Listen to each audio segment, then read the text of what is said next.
Good morning, everybody. Good afternoon, my friends. So, let's start our morning Dhamma discourse for today. So, we'll continue the discourse about the thoughts, the illusion of the mind is real that seems real, but actually an illusion of our own mind.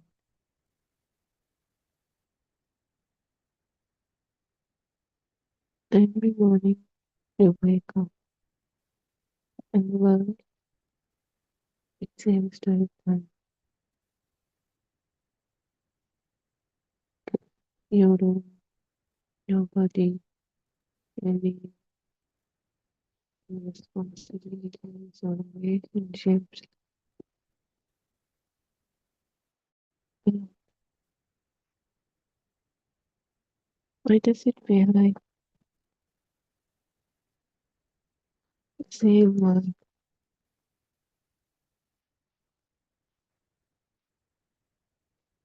When you wake up,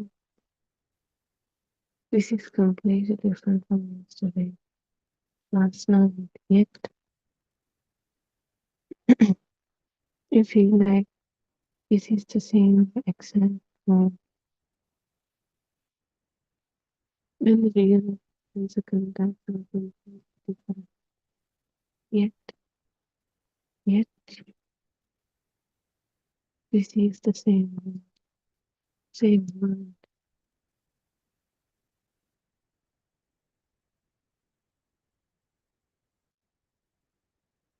Even though everything is in your mind, is always looking through the thought.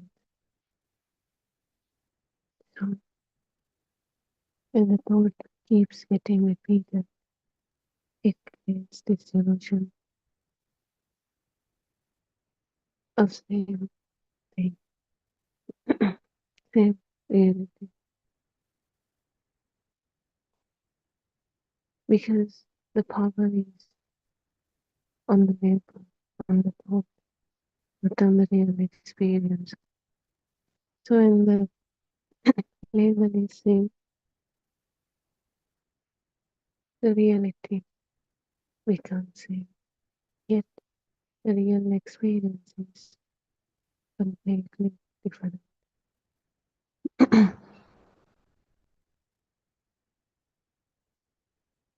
And it's always perception.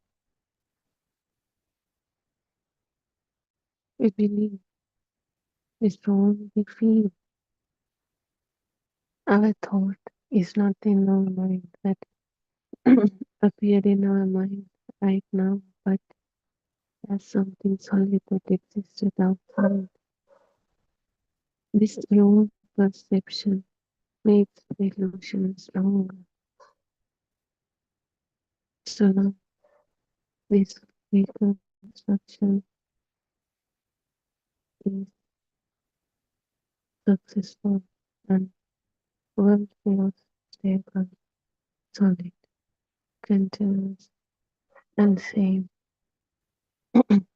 Even the same world, same will. This feeling, this thought that also comes from our own mind. When you wake up, with the room speak and told you, this is the same room as yesterday.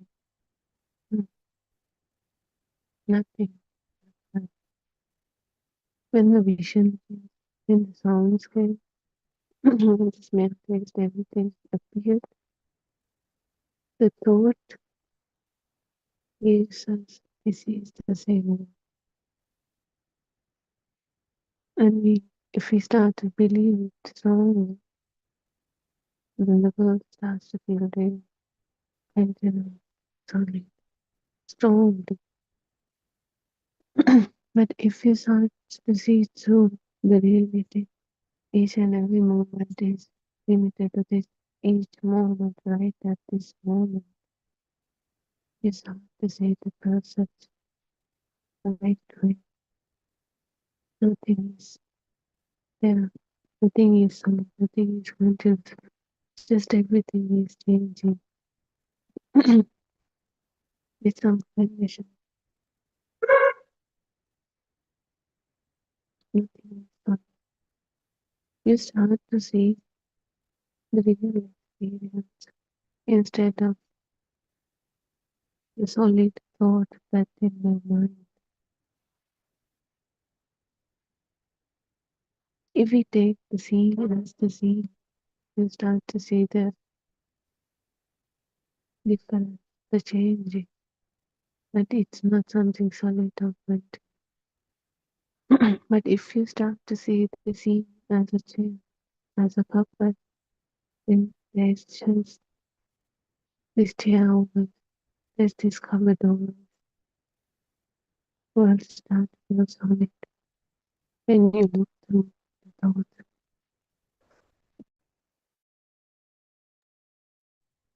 So this is the emotion that occurs because of this wrong perception. This is how we see the world. We feel it as something real, something solid.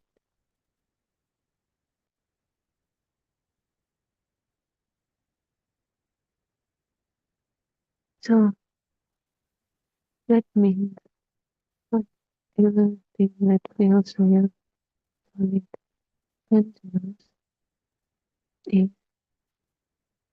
illusion,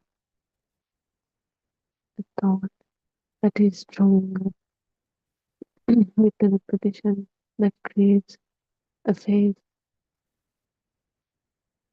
solidity, continuousness. So if it's a thought and if it's feeling that way, this is the illusion. No exception. Every thought is like that, including the sun. Because if you live in the real experience, we can find ourselves there.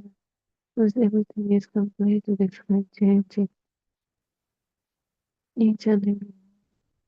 But if we start to look through the thoughts of the self, then the self is there, solid, continuous, living, thriving. Self is also a thought, just like that creates this illusion of the real. And it's never outside us. It's always in our mind, in this thought. The power of this thought creates this illusion, this feeling of reality, really existing, this strong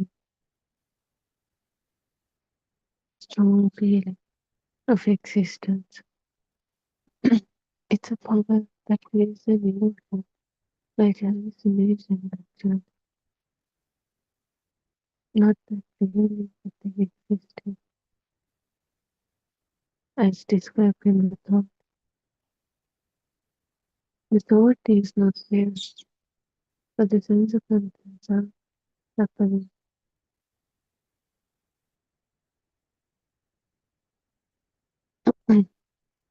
So, like the same way any other thought gets created, each morning, my name, my body, my house, my responsibilities, my plans, my problem, the same thoughts, categories, written to the same self seems to return. But perhaps the self is not a permanent object walking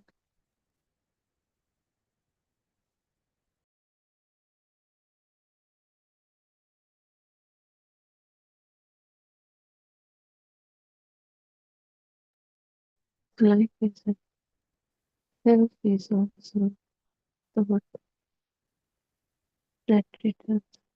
And if we give the power and believe that thought is the real thing, then the same thought appears.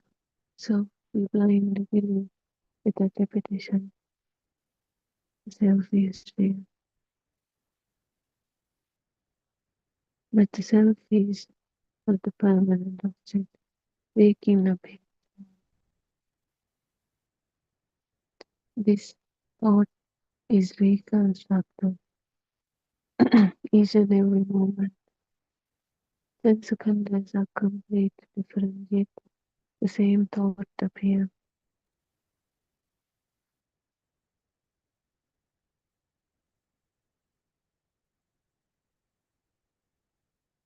And when that same thought appears, it's stronger. It feels stronger than the sense of contact. So same thought appears, same sense appears, and everything feels that link to this thought starts to feel real, solid, existing.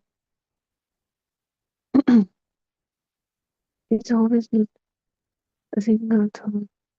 Everything is affecting the power of that.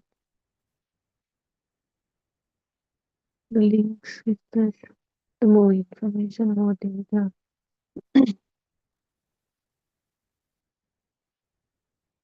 more powerful it is. So not just one thing, everything affects to create this big, huge illusion.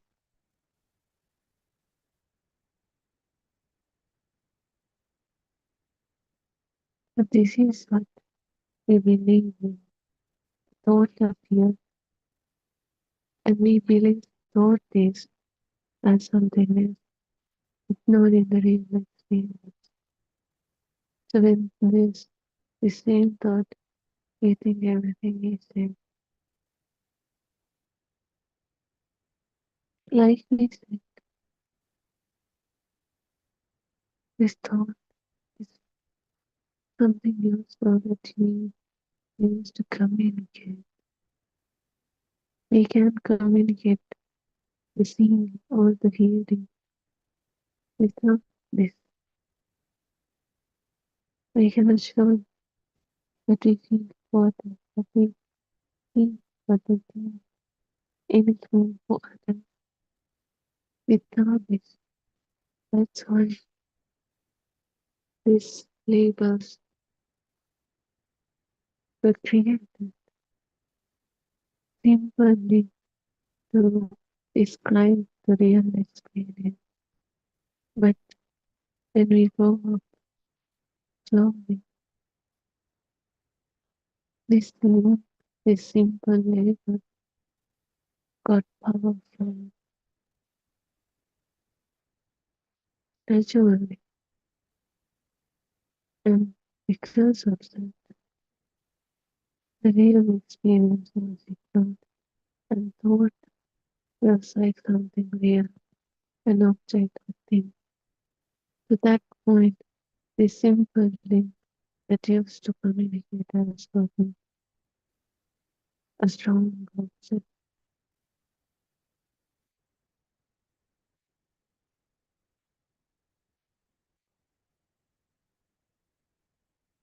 Yet, no matter how strong it feels, it's just an illusion. It's not the reality. This is the same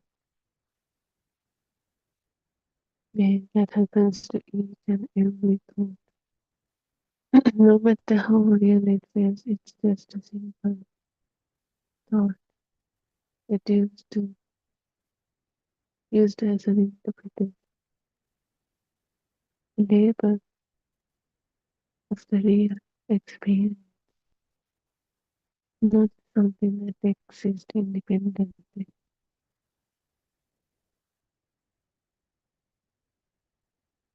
And now, now we have this thought, the earliest of the thought wisdom.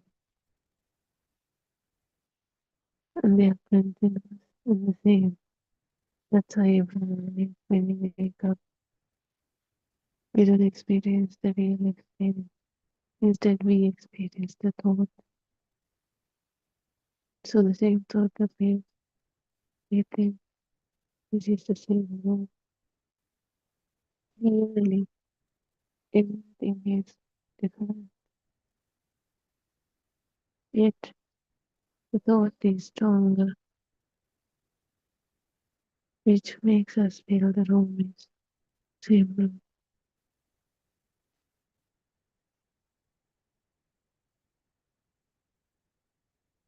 So now, everything is same, strong, solid, continuous, existing. Then,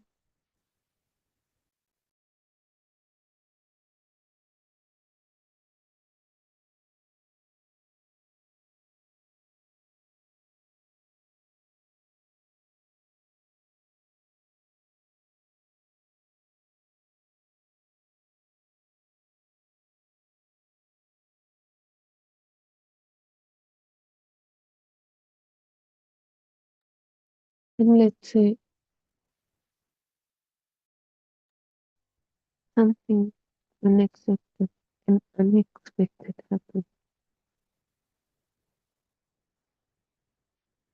Suddenly, new environment, new person, new experience. For a moment, the usual self story can become quiet. Because now something is completely different.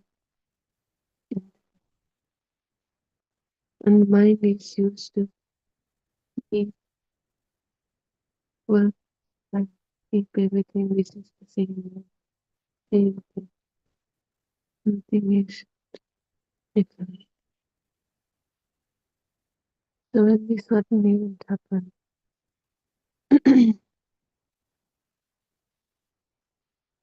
you might have noticed the panic comes because what feels so solid, continuous,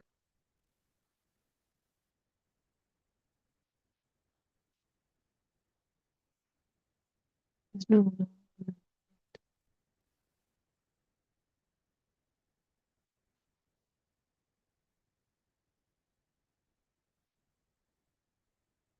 All the patterns are suddenly different.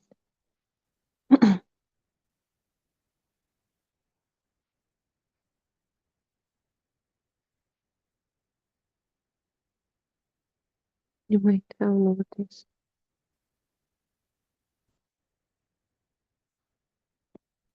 but if we live in the moment, if we see the truth that everything is changing, not even a huge difference can affect it, because everything is always changing. Not a single thing that is not changing. If we live in that, everything is already changing. So there's no problem in it. But when we are living our thoughts, mind has to keep the world stable, the sameness, everything is solid, simple, continuous. That's why the interaction with the situation.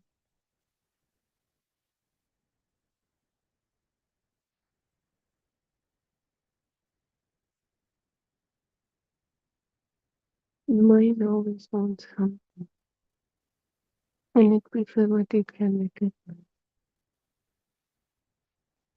because it makes it easy to feel the world as solid and clear. 'Cause.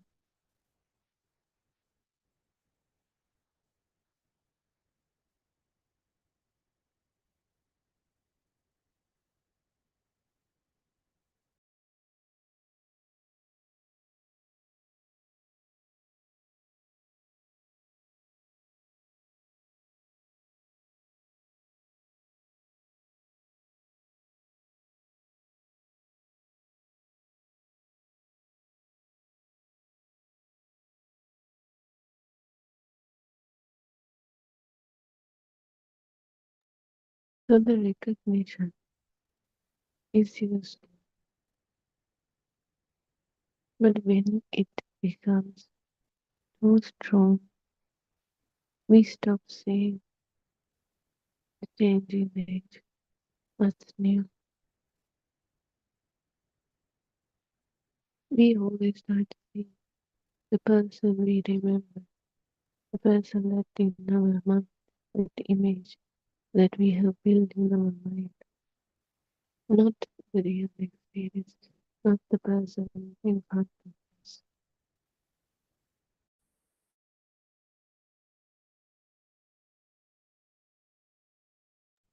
We see ourselves as we have always, not the possibility of.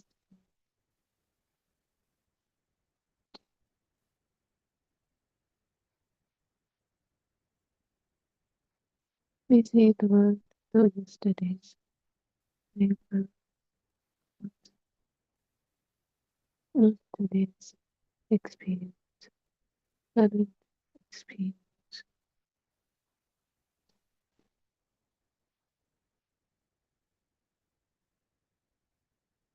It always, the past becomes the thoughts, becomes the lens through which the present is interpreted.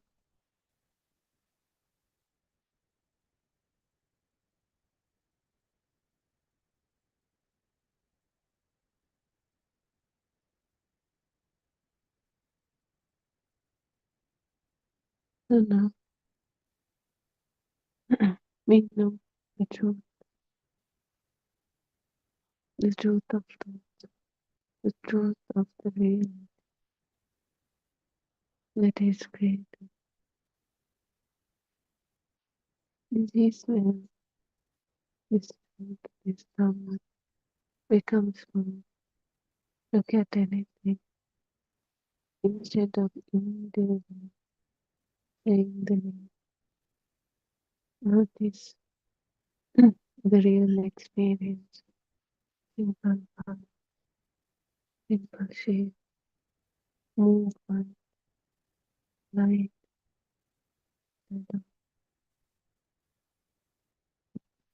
Simply what's really present. Then notice the infinity.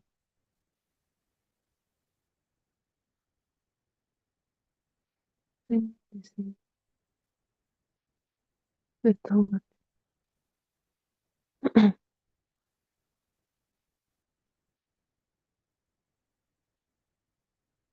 See, recognize.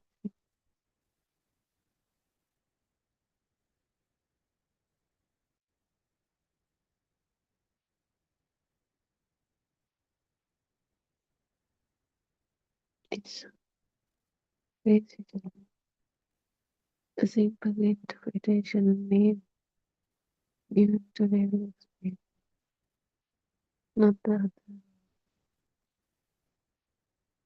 Name is not the real thing. The real thing is real experience, real sense content. Name means something that we use to mimic it, to other, live with people.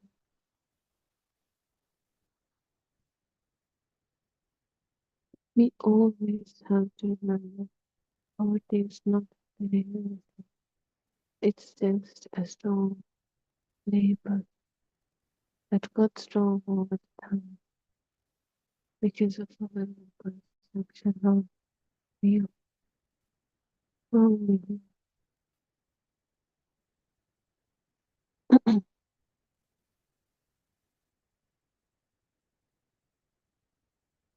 try to observe it yourself, listen to yourself before deciding what it is. Let's not say it was. Just simply try to notice the hearing, that sound, simply observe. a sound wave, a sound vibration. Then recognize perhaps some, maybe a bird, car, squirrel, someone, see, see the real experience and see the difference between the label. Label is very useful, but it is not the reality. It is not the truth. It is not one solid whole thing that exists on its own. It's a simple label that can be used to describe the real experience, not the other way around, not a real thing that exists on its own, because there's nothing else exists on its own continuous solid. Real experience always changes. But if we give the power to the thought, say when the same thought appears, it feels like real object, but there's no real object. This real continuous solid object that also being in our mind, that also happening in our mind. The illusion is getting created in our mind. Not that real object exists. Try to see, try to see the correct perception. The thing that you feel strongly real solid existing. Is it in the visual? Is it in the vision? Is it in the hearing? Or is it in the thought, in the moment? Try to see.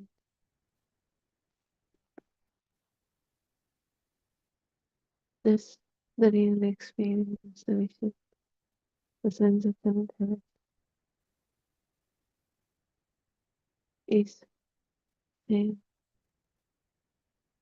exactly as the previous ones. The mind says it's same, the thought says it's same, because the thought is the same thought.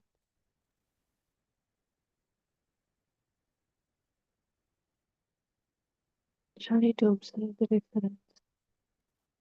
Is it really the same word, or is it the thought that is powerful?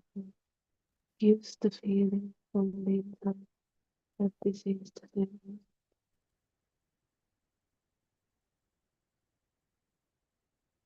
Try to see it yourself, not think, but observe without any word. Try to feel, try to observe it. Don't fight the thought. Let thought appears, but at the same time, try to observe the real experience. Vision without words, just simply bunch of colors, the shapes, the movements, without words, the hearing without the label, simple sound waves occurring. This is the thing, this is the reality, this is the real experience, not the label that comes after this real experience. That is true, that feels powerful, no matter how real it feels. It happens in your own mind. That's why the power is different from person to person. So the real feeling is different from person to person. Because it's never something that happens outside. It's something that can right in your own system, in your body, that creates this illusion of failure. The stronger the thought, the stronger the reality that it creates, which makes it more solid and real.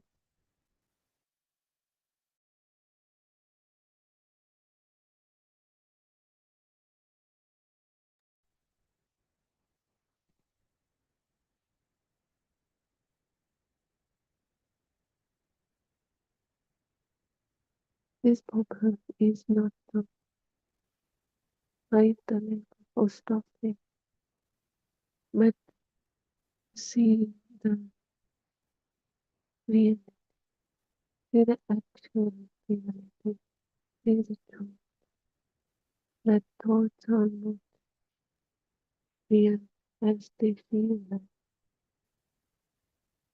Thoughts are something that we use to describe the real experience, not the real objective that we feel.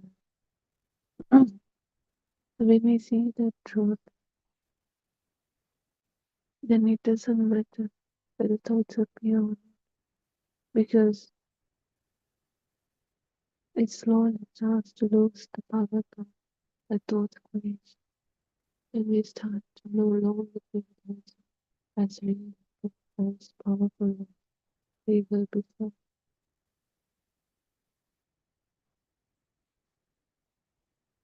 But in order to adapt, we have observed, we have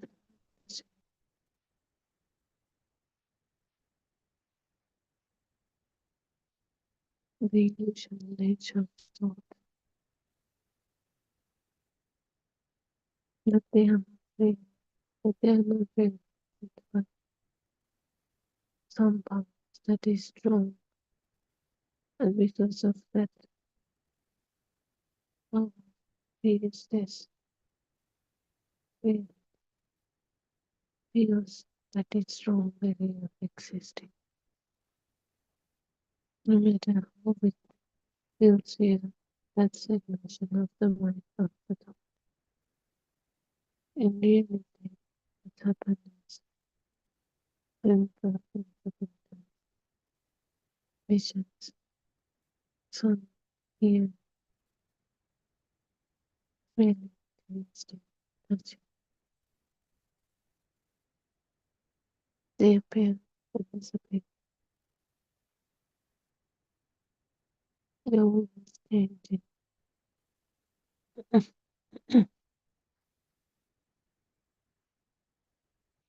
Nothing remains. What may feel safe is also part of the illusion that created from the thoughts in our mind. Because when the sense contact happens, the same thought appears. And when the same thought appears again and again, we think, we assume, we believe it starts to believe. This is the same continuous one. Even the thought is not safe. Each and every moment, thought appear and disappear. It can't come again. The same thought cannot come again, appear again. But instead something similar to that thought appears. And the mind takes this is at the same exact thought. Look how this illusion looks. Look how this wrong perception looks. And creates this fake reality.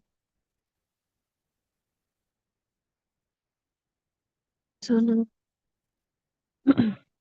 what's different thought that is the ending is real.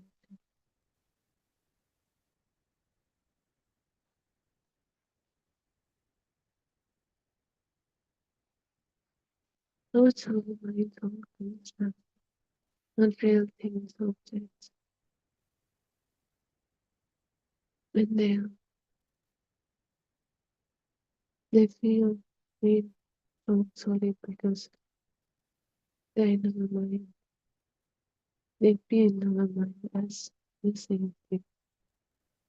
Not the same thing appears, but they appear as the same thing. We believe as this is the same thing. Because each and every time the thought that appears is also different. Not the same thought appears, yet you mistake it as the same. Nothing is real, permanent, solid. Since the context always changing, the thought itself that appears is also completely different from moment. Yet we feel like we are living in a solid reality because the concepts.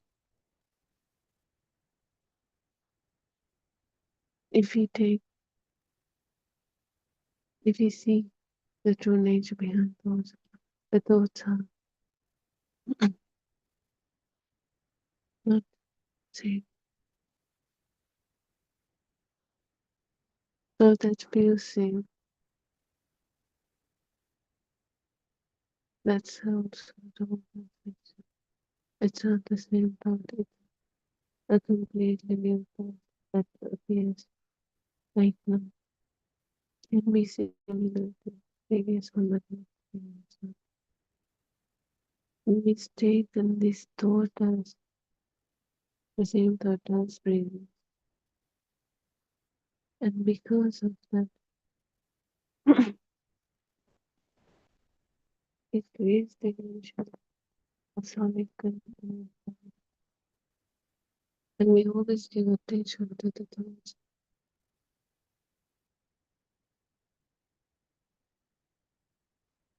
not the real aspect. That's why everything gets real. Try to observe it yourself and feel it yourself. Don't experiment. It doesn't. Try to feel, try to observe. Don't take it for granted. Try to see it. Is it real? Is it real? Try to experience it yourself, not from one, but from real experience.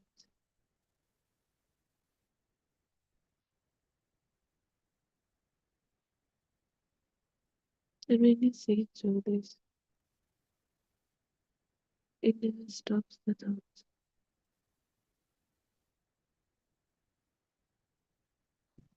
What the pain? That's no mind. It's no longer can be real. Because before we believed the same thought, we felt the same thought. And because of that belief, and also we have given power, the authority of the thoughts, the wind of thoughts is real. And we put thoughts down and we will take this up. But this created the illusion of this complete continuous dream. But we knew the reason was that when we start to notice thoughts are they're just appearing and disappearing and and no matter how real some thoughts seem, it feels as being so they're completely different thoughts that appear in the moment. When you see this face, you don't know something. You notice there is no solid object in thought that can be found outside. When we see the strong, the power that is this, that feels this thoughts and is created by those only. Everything sounds to be as such sense of intelligence onto the place. But slowly, the power that is this illusion starts to lose. So the illusion starts to break with this truth. We cannot stop from its and we know when we start to know the truth of these thoughts, the power that makes this illusion starts to lose and make us that strong feeling of existence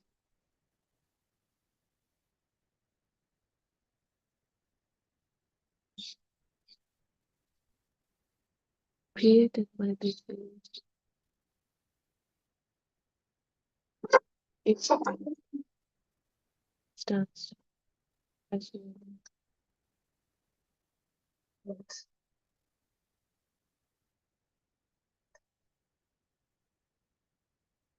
We can't fix the only thing we can do is to see this illusion, how this illusion happens, how this thought feels this illusion, how we feel strong, how we feel speaking, how we feel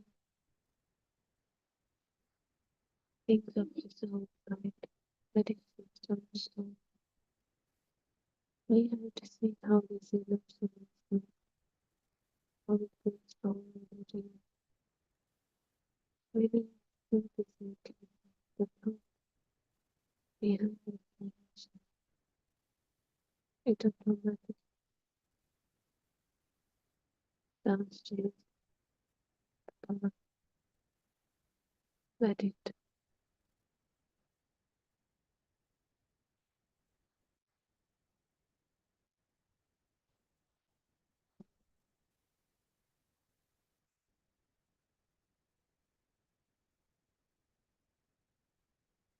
This wrong perception the mind always has created illusion stronger, and which makes us feel like the world is real. Thoughts are real. Thoughts are real things, objects that exist outside us. We just will believe that we strongly fulfill this. That's why the illusion is stronger.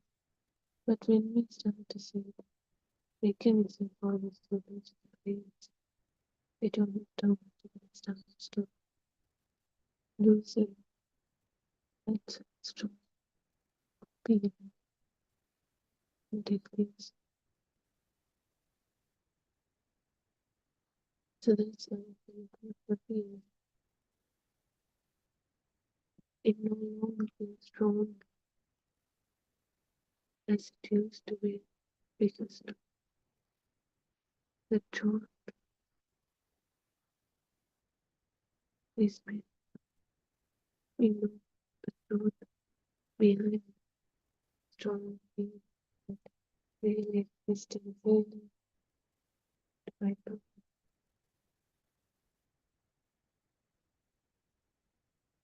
they are not really an illusion that's been dream.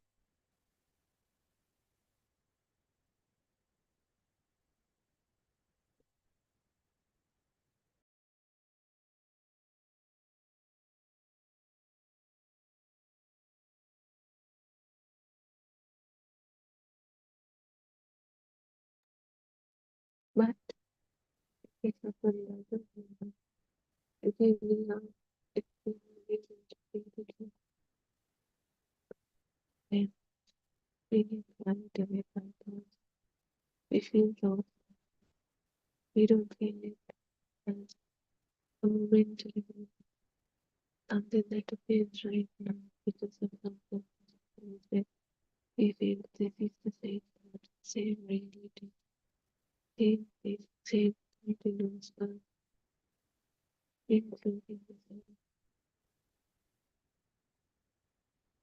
We can see excited thoughts behind thoughts of the mind that creates listening to love continuously.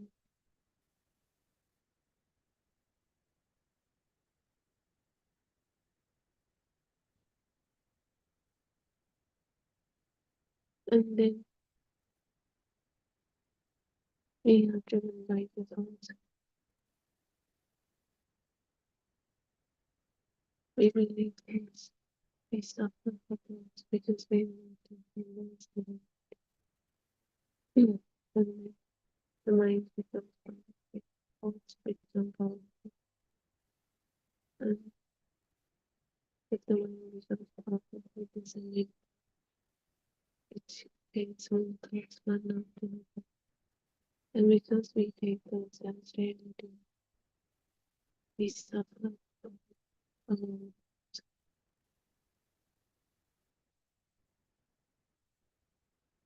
thinking that around this mind.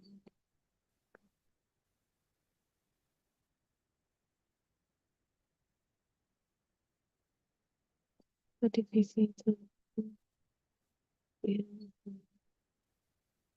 we start to live in this mind because thoughts are not something new, not something object that exists on its own, but a simple concept in that the feeling of its of cognition service.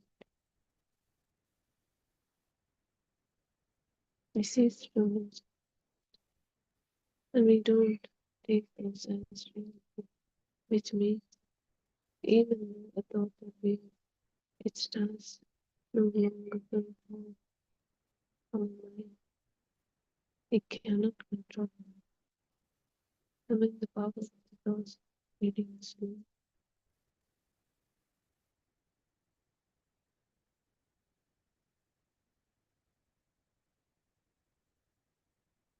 we start to live in this moment because we know thoughts are now our mind thoughts not for someone to believe.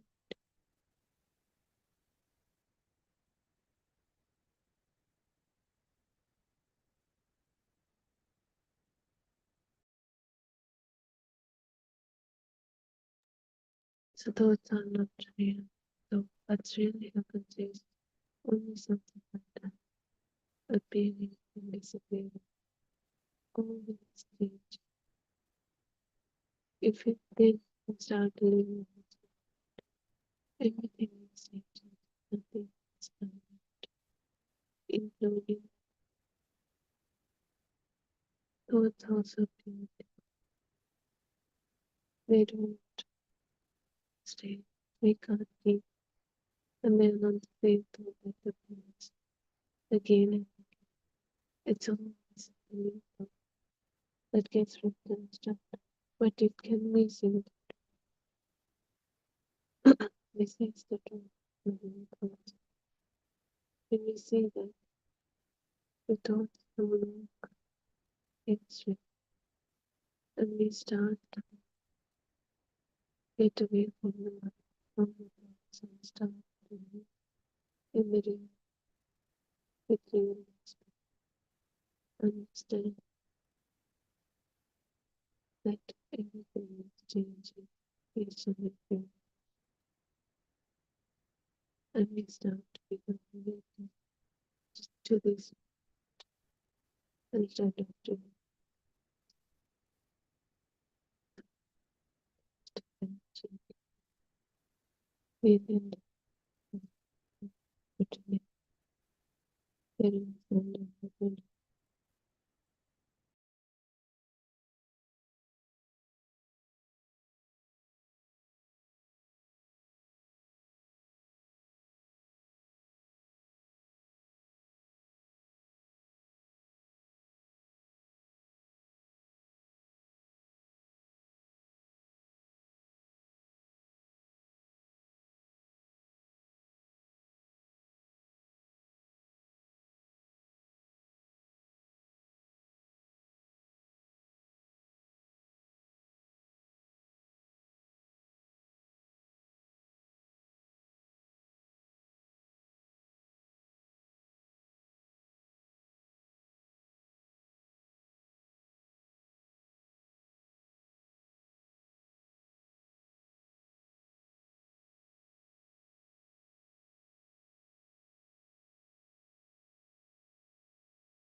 I worship Triple Gem with the greatest respect. I worship Aryan Mahansi, our noble friend, that is he, Terwasarma, the guidance you are providing us always for the last 6 years uh, is unexplainable. It's so valuable. And the way that you are explaining Dhamma in the simple manner is reachable to every level, every person with uh, whatever the level of education. So we are ever grateful for that. May our friends who are listening be blessed by Triple Gem. May our friends who are helping with the technology be blessed by Triple Gem. So my Dhamma friend just now finished the previous sermon. This is a continuation of the Buddothpado PeoTV series YouTube channel, starting at 6 o'clock in the morning, going on until 10 p.m. in the night, which includes a discussion session from 3 p.m. to 5 p.m. Uh, so, uh, as a continuation, I will be talking from 9 a.m. to 11 a.m. Sri Lankan time. This is basically what we are trying to do is to give this Dharma message to our English speaking community uh, who may be trying to find what is this Dhamma, which has been disclosed by Lord Buddha is nearly 2600 years ago. That is a long time, 2600 years gone. And the certain facts actually have changed because lots of influences have come from the different religions. And the fact that some of the deep facts explained by Lord Buddha are missed sometimes because of the difficulty in understanding and because of the lack of persons who has this deep understanding. So therefore, it has become a more like a superficial type of a traditional religion. And so our noble friend Aryan Mahanse is trying to revive it with the uh, simpler explanations, and he's reaching the village folk. He's traveling from village to village, reaching the community in those remote areas, trying to explain the Dhamma in a more different angle, which is much, much more simpler than the way that he's explaining to rest of the crowd in the country. So Lord Buddha said that understanding of this Dhamma can happen in different levels. Uh, it can be in different layers. Very superficially, also, the facts are true, but always there's a deeper meaning to those sentences. And yet another deeper level is there when that deep level is understood. And when that deeper level is understood, still there is another level which is much more deeper and deepest. So it's like that. So understanding the Dhamma completely depends on the capacity of understanding of that particular system. I use this word often as system because we can, instead of calling persons or people, because it means that uh, the concept of me, myself, is a wrong concept or a misconception, which has been built gradually with the sensor functions, the five sensor functions, and the sixth one which is a mind sensor, and with those functions, an image called myself has been created. So actually, it is a created image, same as all the creations which you experience as the world around you. So therefore, I use the word system uh, because there's a system which is functioning. It's like a robot, like a machine, which has been given the instructions, which has been fed with data, and there's an output uh, according to the data which has been fed. The difference here in the so-called living system is that the data which is added changes with every moment. So therefore, the ultimate product changes uh, continuously. So this changing pattern we call feeling alive. Because of the changing pattern only, the system feels that it is varying, so that live feeling is experienced because of that.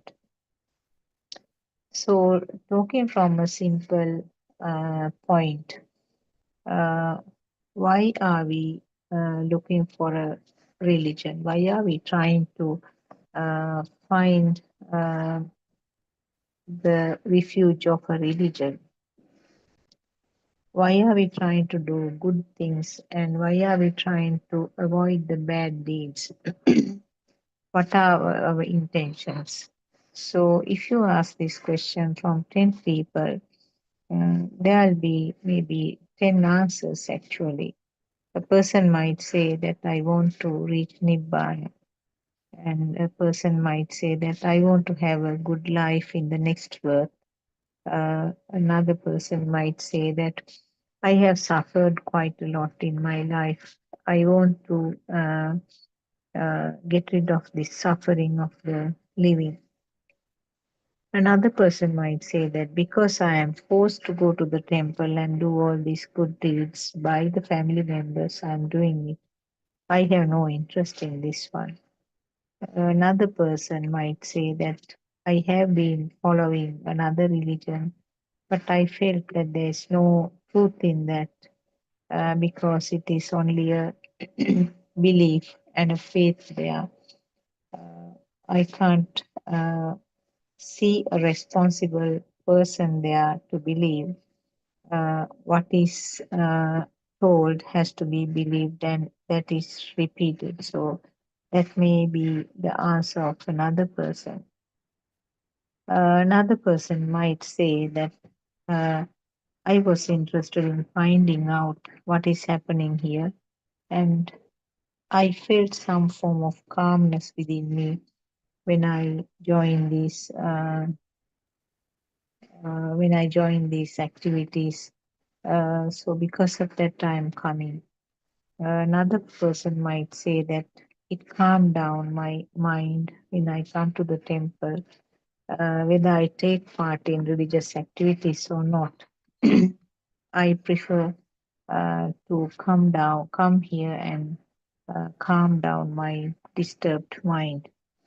Another attraction may be to do meditation because most of the time it is the concentration meditation which is taking place in these temples. So true that the concentration meditation provides uh, a, a, a solitude, or not a solitude, actually a calmness and relaxed uh, feeling. So therefore, uh, I want to join that program.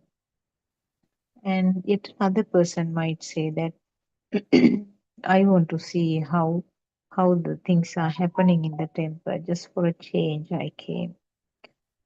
And of course, there are a few handful of people just to be away from the monotonous life in the house. Uh, they find a way of getting out of that uh, routine, unpleasant environment in the house. because for that day he's relieved, he or she is relieved from the routine responsibilities and the duties. So these are a variety of reasons that a person might say that why are they coming to the temple, why are they joining these meritorious activities, why are they following a particular religion or particularly Buddhism. So these are variety of questions. Now to the question that if the answer was that to reach nibbana, we have to first find out whether they understand what is meant by nibbana. Uh, so that we will discuss in a little while.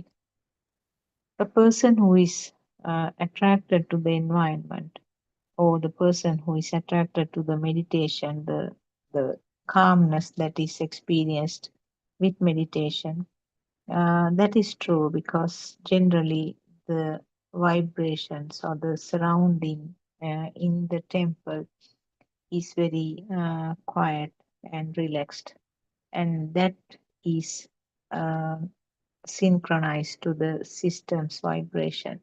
So that is why, even, I mean, not necessarily a temple, if you go to a place where there aren't any people or hardly any people, with a beautiful and very uh, calm environment, which is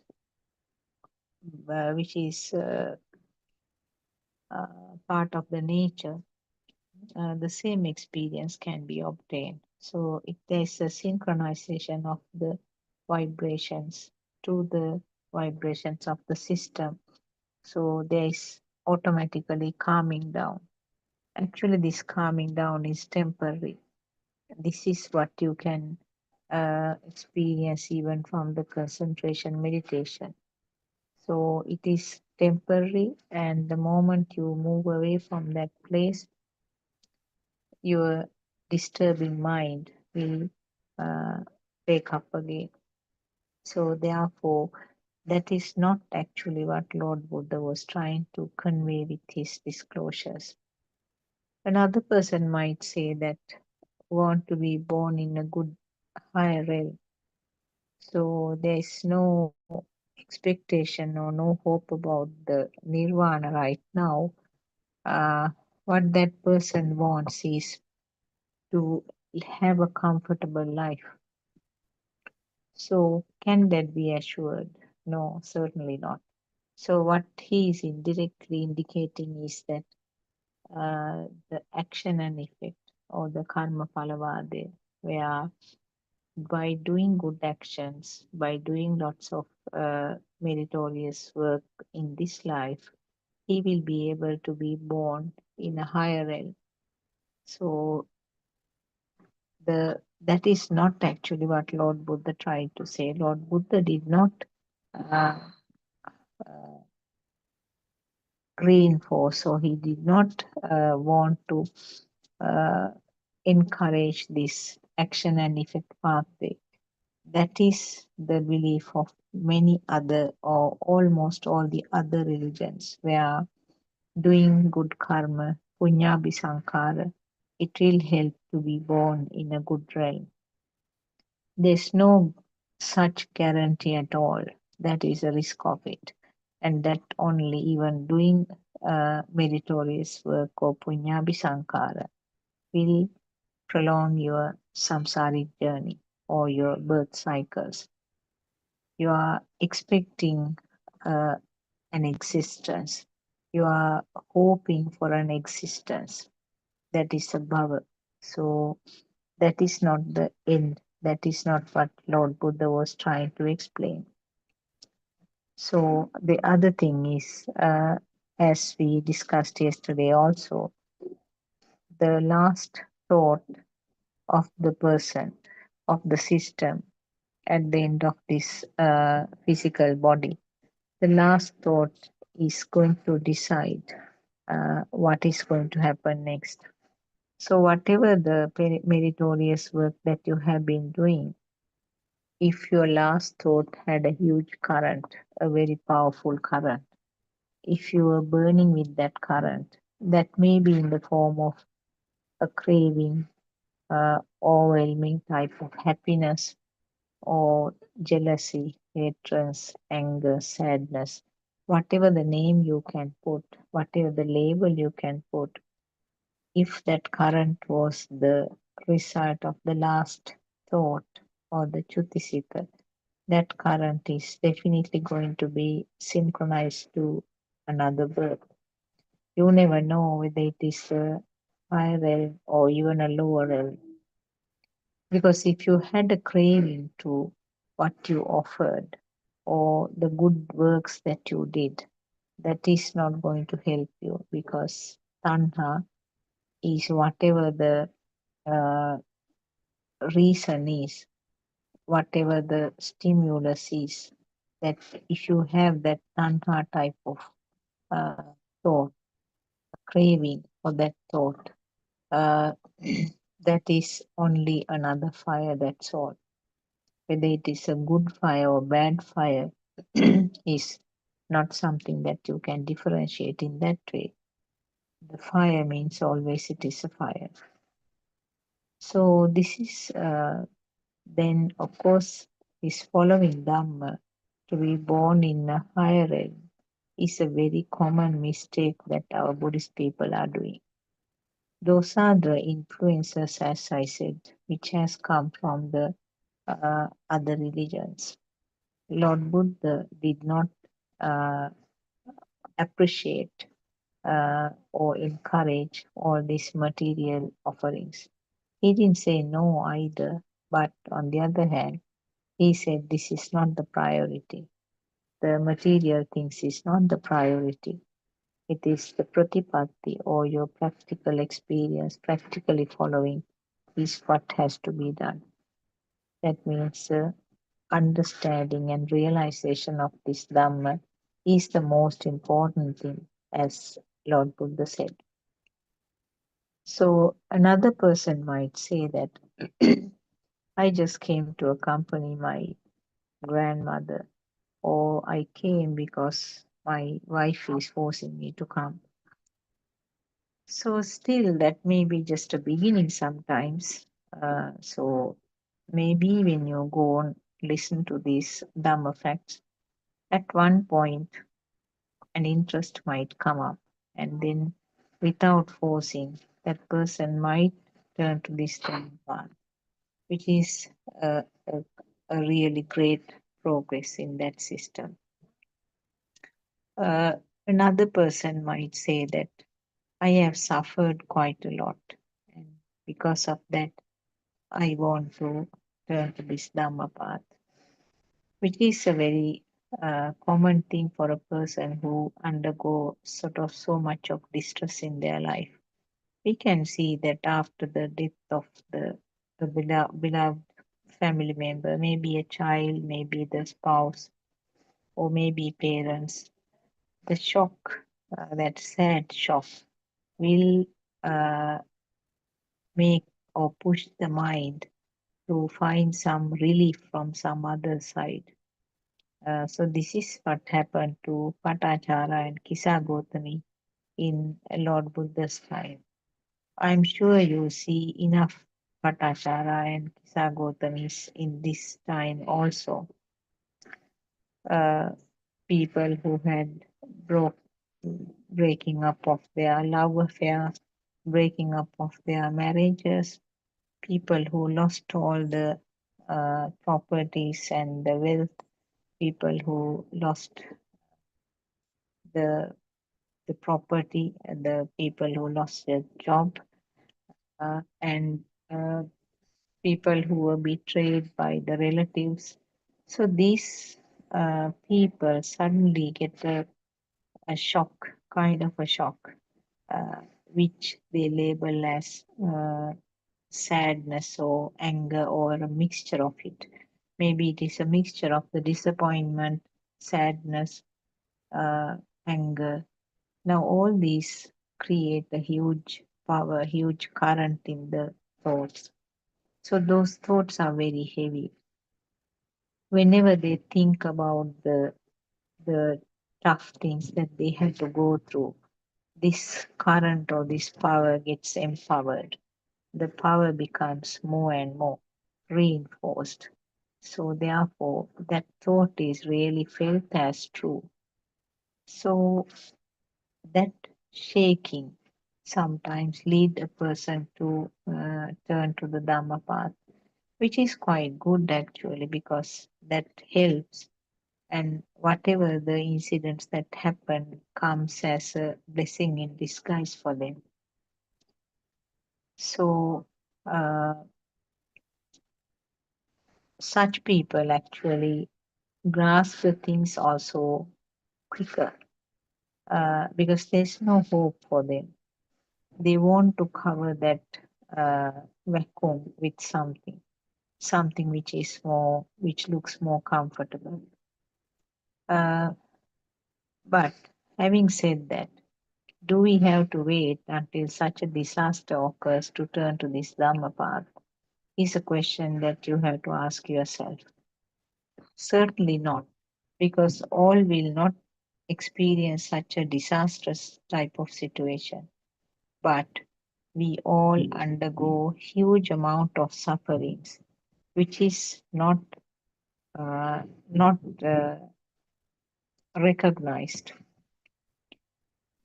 If you ask some people, sometimes they say that I have no particular sadness in the life. I have a good family life. My children are grown up. They are all doing good, very well settled. They are helping us and looking after us, and we have the financial strength. We have no problem with the finances, and we have comfortable way of living.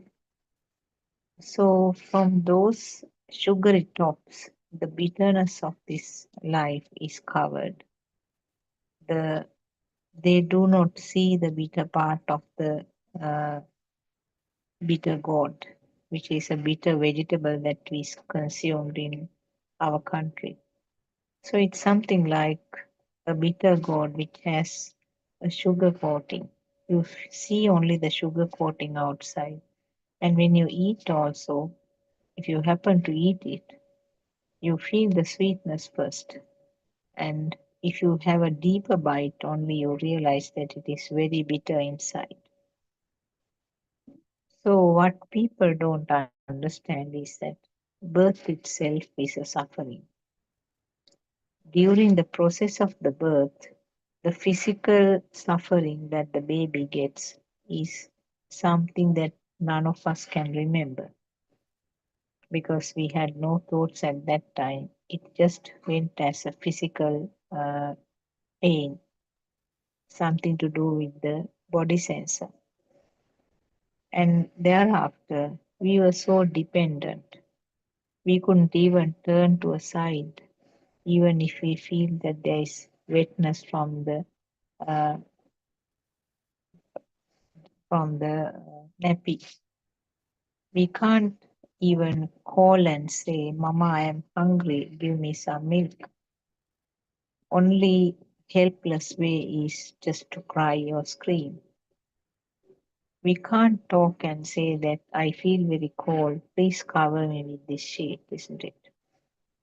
And the baby, or we can't say, this sound is very loud to me, please switch off this radio or this cassette player. So we were helpless. We went through this helpless period. None of us can remember because we had only the radiant mind at that level. The sensors indicated the discomfort when the sound was too loud, or the taste was not good, or there was too much of heat, or too much of coldness. And when there was some discomfort to the eye with the bright light over you, uh, so couldn't complain. So we were very miserable with those situations, but we had to tolerate that. There was no way of communicating that because there were no thought formation. And the moment that you are capable of uh, uh, sitting, and next uh, challenge is to learn how to walk, isn't it? So these are all sufferings, but the adults who are watching are delighted to see that the baby is keeping a step forward and baby starts walking. So they are delighted and they are clapping and uh, encouraging the baby to walk, but so much unstable. He wobbles and falls. So it is a matter of falling and standing again and walking with some difficulty, falling again. So these are all kind of sufferings, isn't it? The animals, when they are born, within few minutes they can walk, but the human needs a longer time. Humans need about 1 year at least to keep the first foot and then start walking. Everything has to be picked up, everything has to be learned, isn't it?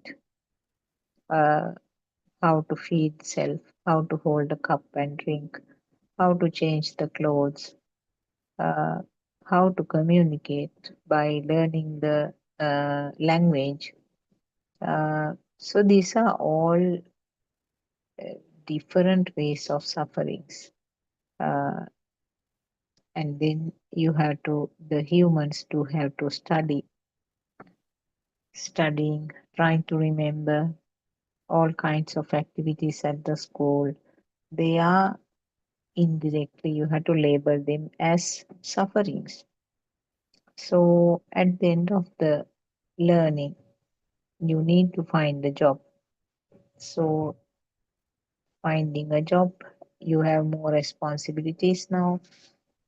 You have to sometimes look after your parents, then finding a suitable person to marry and raising a family, looking after the kids, taking the responsibilities of the kids, and trying to be financially stable, building a house, constructing the own house, sometimes, if possible, buying a vehicle for the self, looking after the children, bringing them up, and make them stable in the society.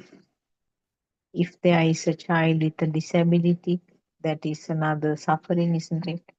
Particularly if it is a condition where there is no treatment, it's a huge suffering.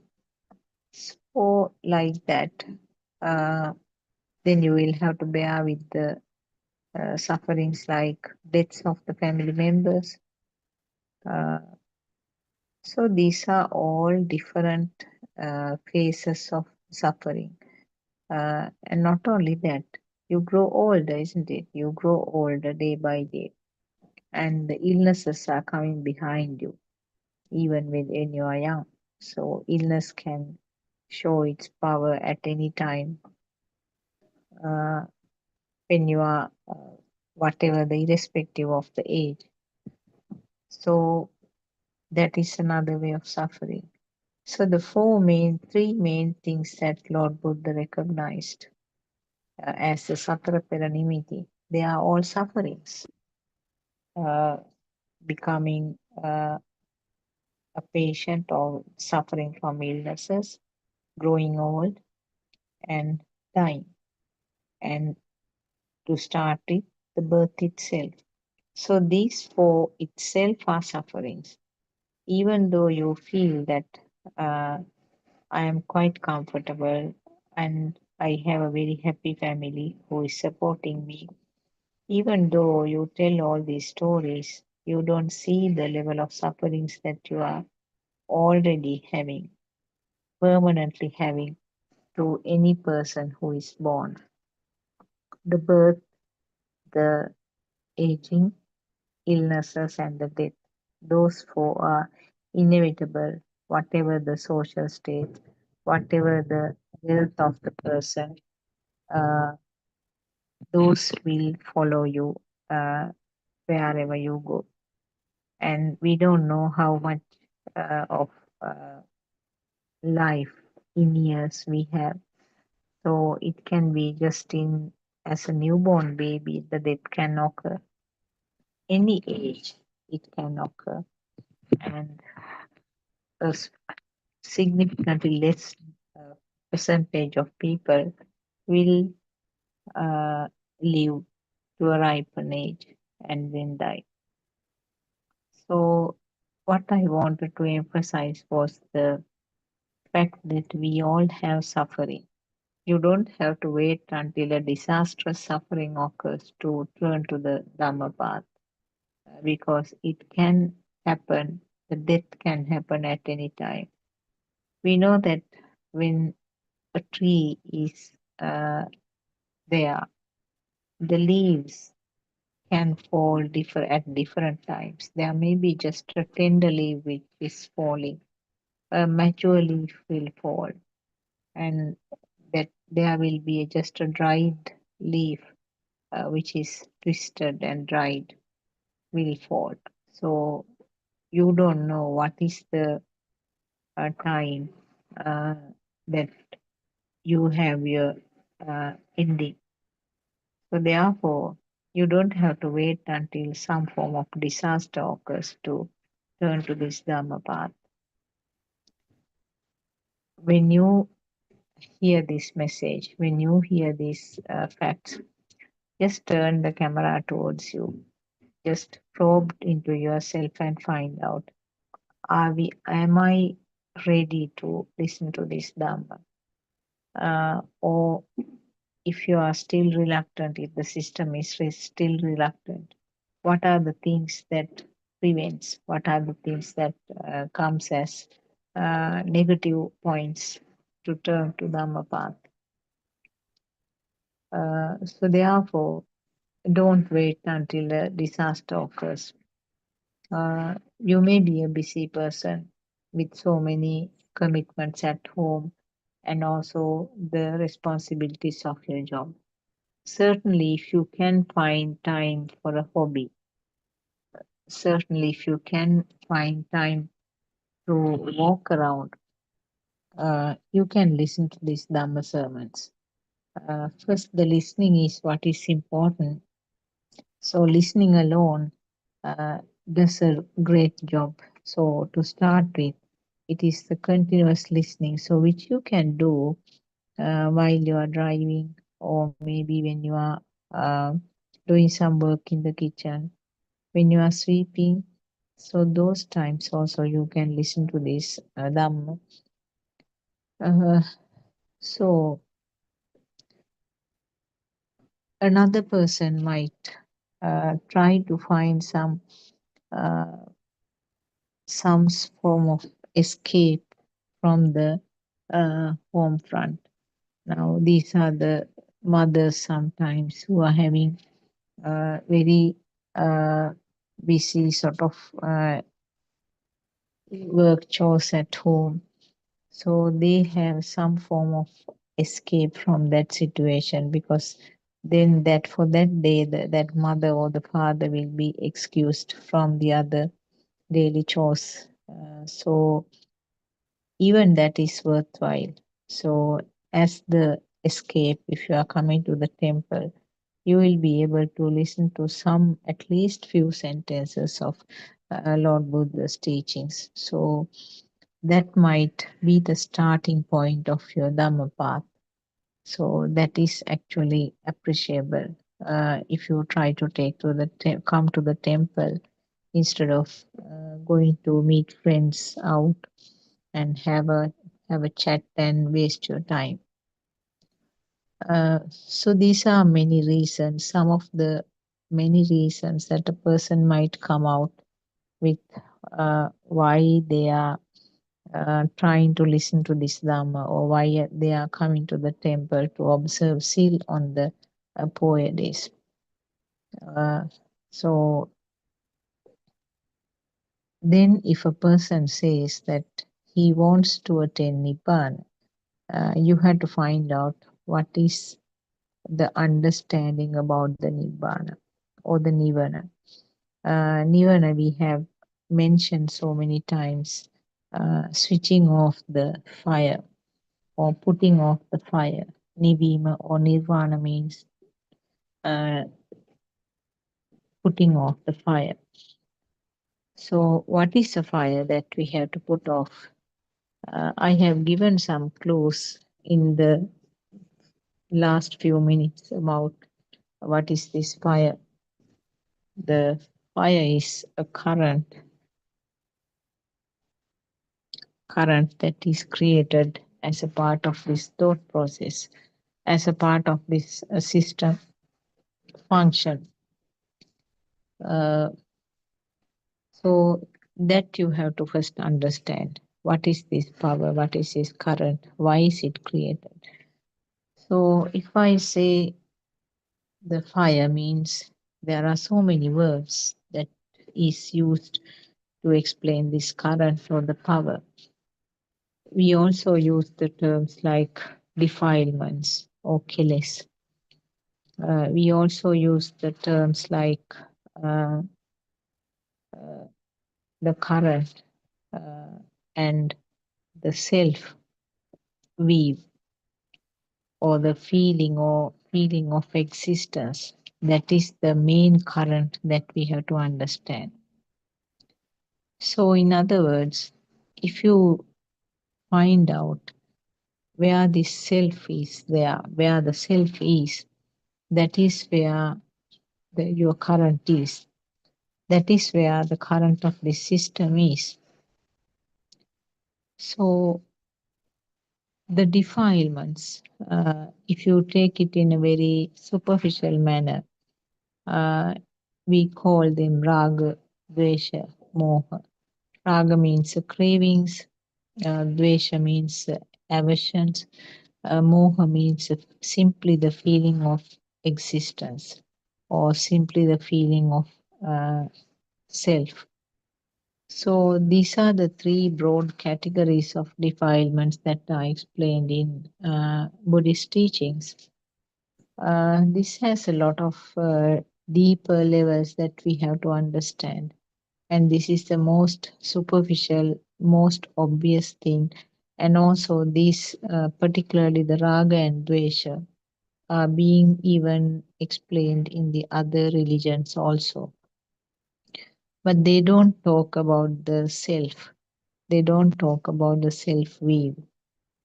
So, raga and dvesha, uh, if you talk about the raga, raga means a craving or an attachment to a particular thing. So it may be to a particular person or a particular material. And the most important thing is the particular attachment to the self. So, in other words, wantedness to maintain that self. So, uh, the dvesha, under the category of dvesha, you get the aversion, even the sadness comes there, disappointment, jealousy, hatred. These are all kinds of labels that are given to these defilements. But the even those you have got so many labels, it commonly indicates some form of fire within the system. And where does this fire come from? The fire comes from the very first cell level. Uh, that means a single cell which is formed by uniting the sperm and the ovum from the sperm and the ovum from the two parents. So that is a single level. The single level has the genes from both parents. And I heard in one of the teachings that these genes actually act like an antenna, looking for something matching. This is where we talk about the synchronization. A similar power, similar current will be synchronizing to this point. And this is the current that is there coming up in each and every fraction of second, and we label it, or the we use the word taint or sorcerer. So this is the very first reason, or the basic reason for this current that is created in your mind right now. So how do we switch off this current? Why are we bothered about this current? Is the next things to find out. Why should a person or why should the system be worrying about this current? Because that is the reason for all these events that happens in this life cycle, making you to be born again with or without a physical body. But the current is continued. So it may be in the form of a birth in a higher realm. It may be in the form of a birth in a lower realm. Wherever it is a remaining current which leads to be born somewhere at some stage. So can we, why are we worried about this rebirth? It's simply because there's no guarantee, there's no assurance that you will continue to have a good life, that you will continue to have a good realm always, higher realm. It's fluctuating, going up and down, up and down. So we don't know how many births that we have been born as animals. We don't know how many births that we have been born in the level of hell, and we don't know how many births we have been in the heaven. These are all actually different levels of the vibration. So it's endless. Uh, we don't know from where we came. We don't know where we are going. So if this pattern is so unpredictable, uh, is it uh, worth, or is it really advisable to expect something good in the future births and just do nothing? We have found this Dhamma now. We have found exactly how beautifully that is explained by Lord Buddha. And when we have all this, the address and the path to the Dhamma, why are we wasting time? A person might say that I don't want to reach to Nibbana right now. I want to be born in higher realms uh, for several times and then reach Nibbana later on. It's such an unwise uh, thinking pattern. Lord Buddha said, "Do not wish for the existence even for a minute. The bhavaya. Don't expect bhavaya even for a minute, even for a fraction of second. Don't expect bhavaya because it is so unpredictable. It is full of suffering and the sadness." And uh, the beautiful example that Lord Buddha gave was that uh, if you have feces, whether you have a big amount of feces or a small amount of feces, it is smelly. It's very unpleasant. So, in the same way, even if you hope or wish for bhavaya, even for a short period, uh, it's no different from wishing for the bhavaya throughout. So, that is a beautiful metaphor given by Lord Buddha. Yes, the feces are smelly and so unpleasant. You would move away from that. You will never wish for it, isn't it? So the existence of the bhavaya is also something like that. And Lord Buddha said that uh, that the suffering, the endless suffering of this uh, life pattern or this samsaric journey is not visible for the person. The people are blind.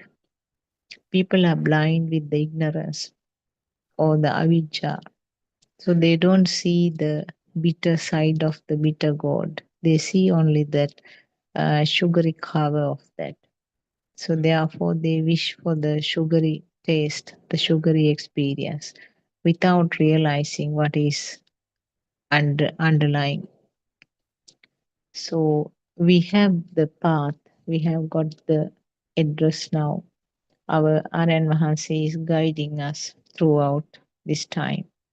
And it's so beautiful when you understand more and more facts, how these thoughts are formed, how the thoughts are manipulating the system, and how these thoughts are so powerful.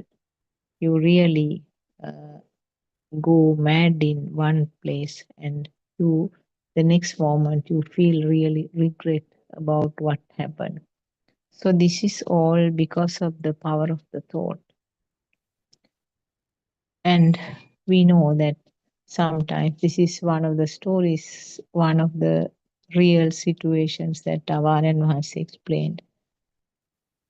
And I'm sure you have heard enough of similar situations. People do behave in very unpredictable manner sometimes. You might wonder what happened to this man?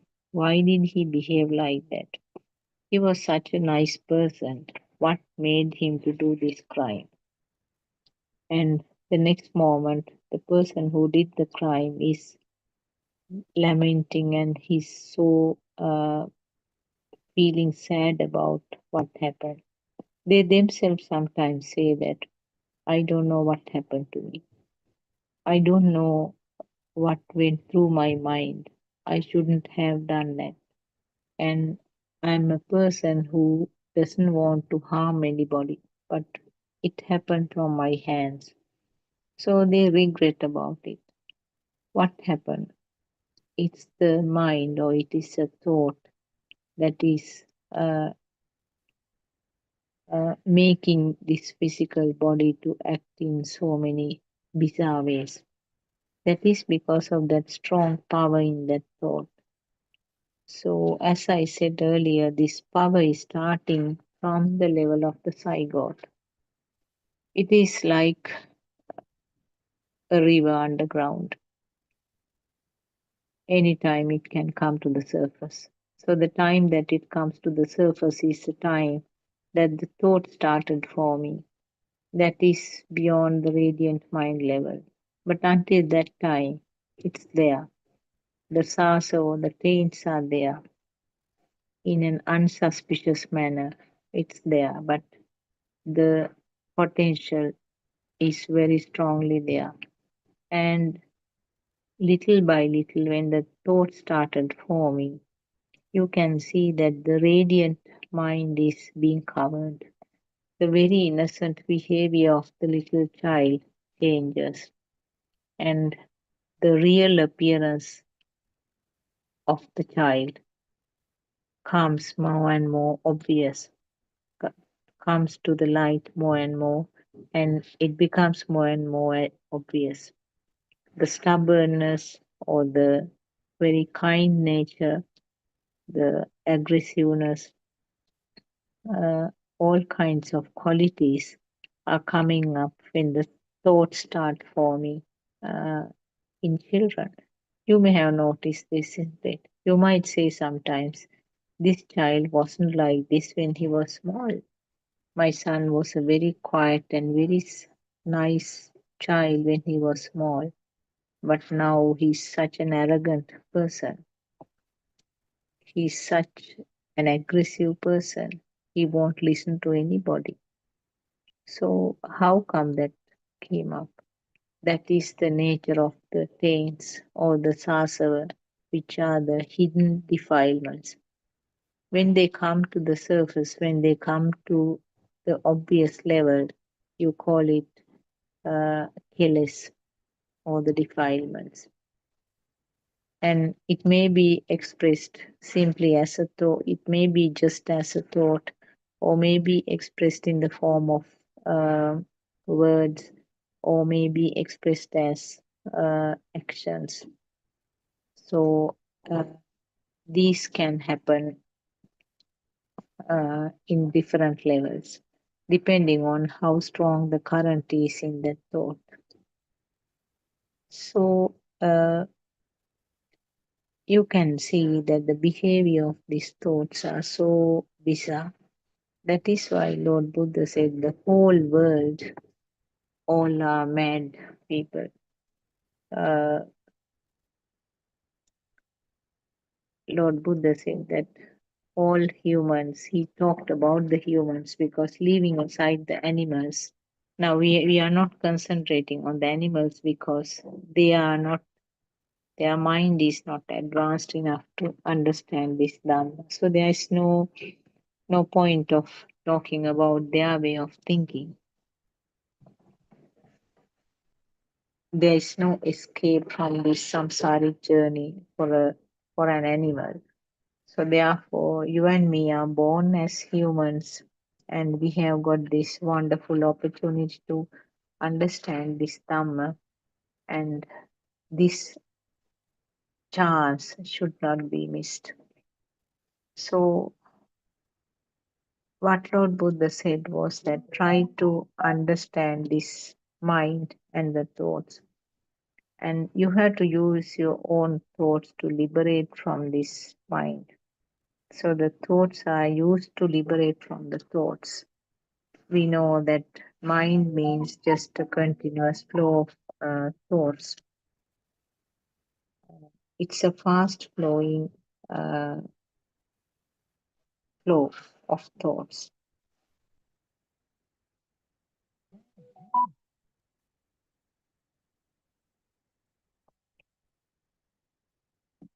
So if you try to take a handful of water from the river, and if you try to take another handful of water in half a minute, what you get is something different, isn't it? It's not the same water that comes to your hand.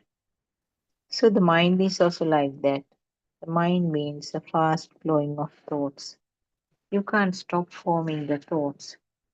We have heard in some of the sermons done by some other people, they say that trying to stop the thought formation or trying to uh, control the flow of thoughts. You can't do such a control because it is yet another natural law, a chitta niyamaya. The way that the thoughts are formed and the way that the thoughts are flowing cannot be controlled. So it means that thoughts or the mind is not me. Sometimes we have that feeling, isn't it? The mind is me. But in another situation, you are struggling to escape from your own thoughts. I don't want these thoughts. I feel really sick of these thoughts.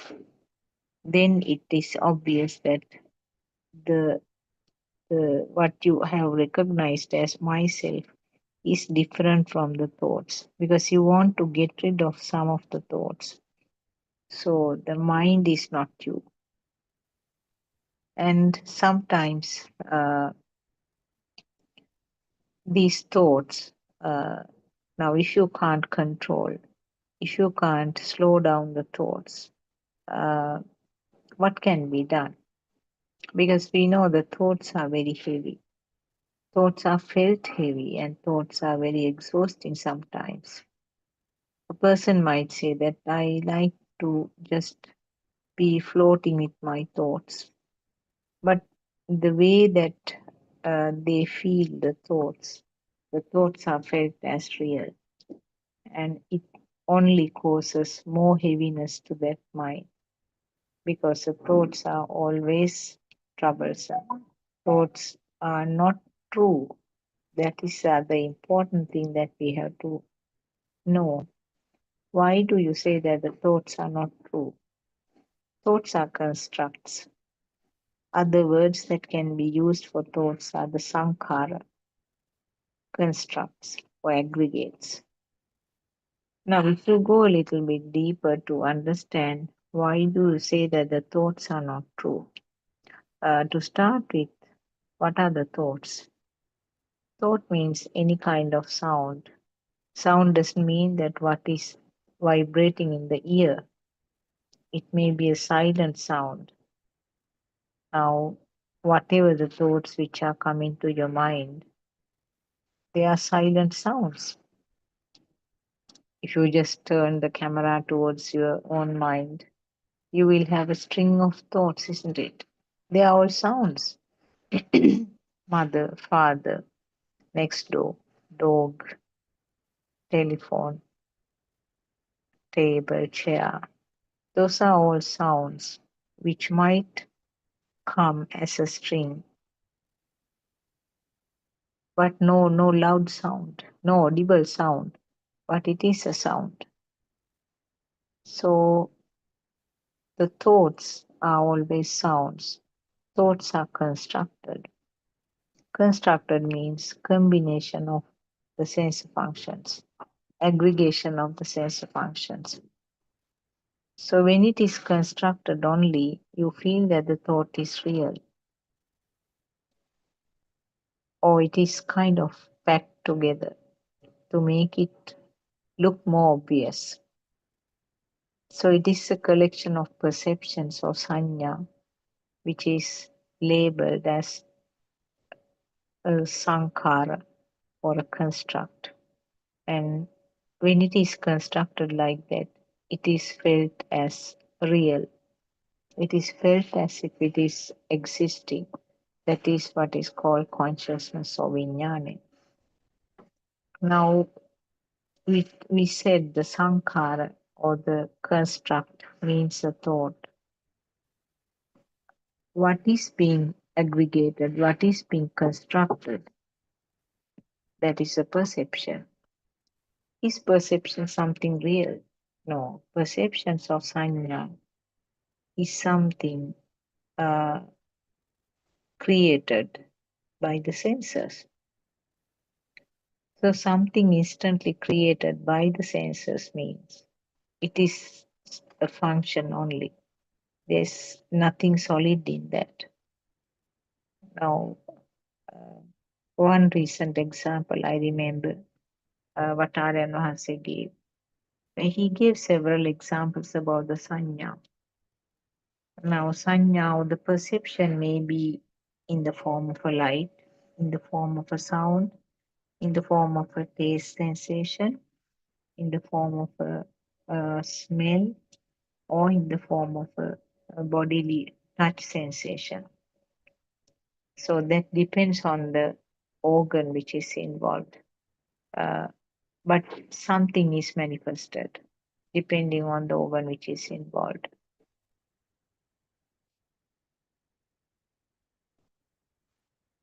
So, some examples that Darren Hase he himself gave. One was his color light perception. Now, when the color lights turn red, the signal given or the perception that we receive is stop, isn't it? Because it doesn't have any words written there to say stop, but it is a data that we have got in this system. Red means stop, and the green means can go.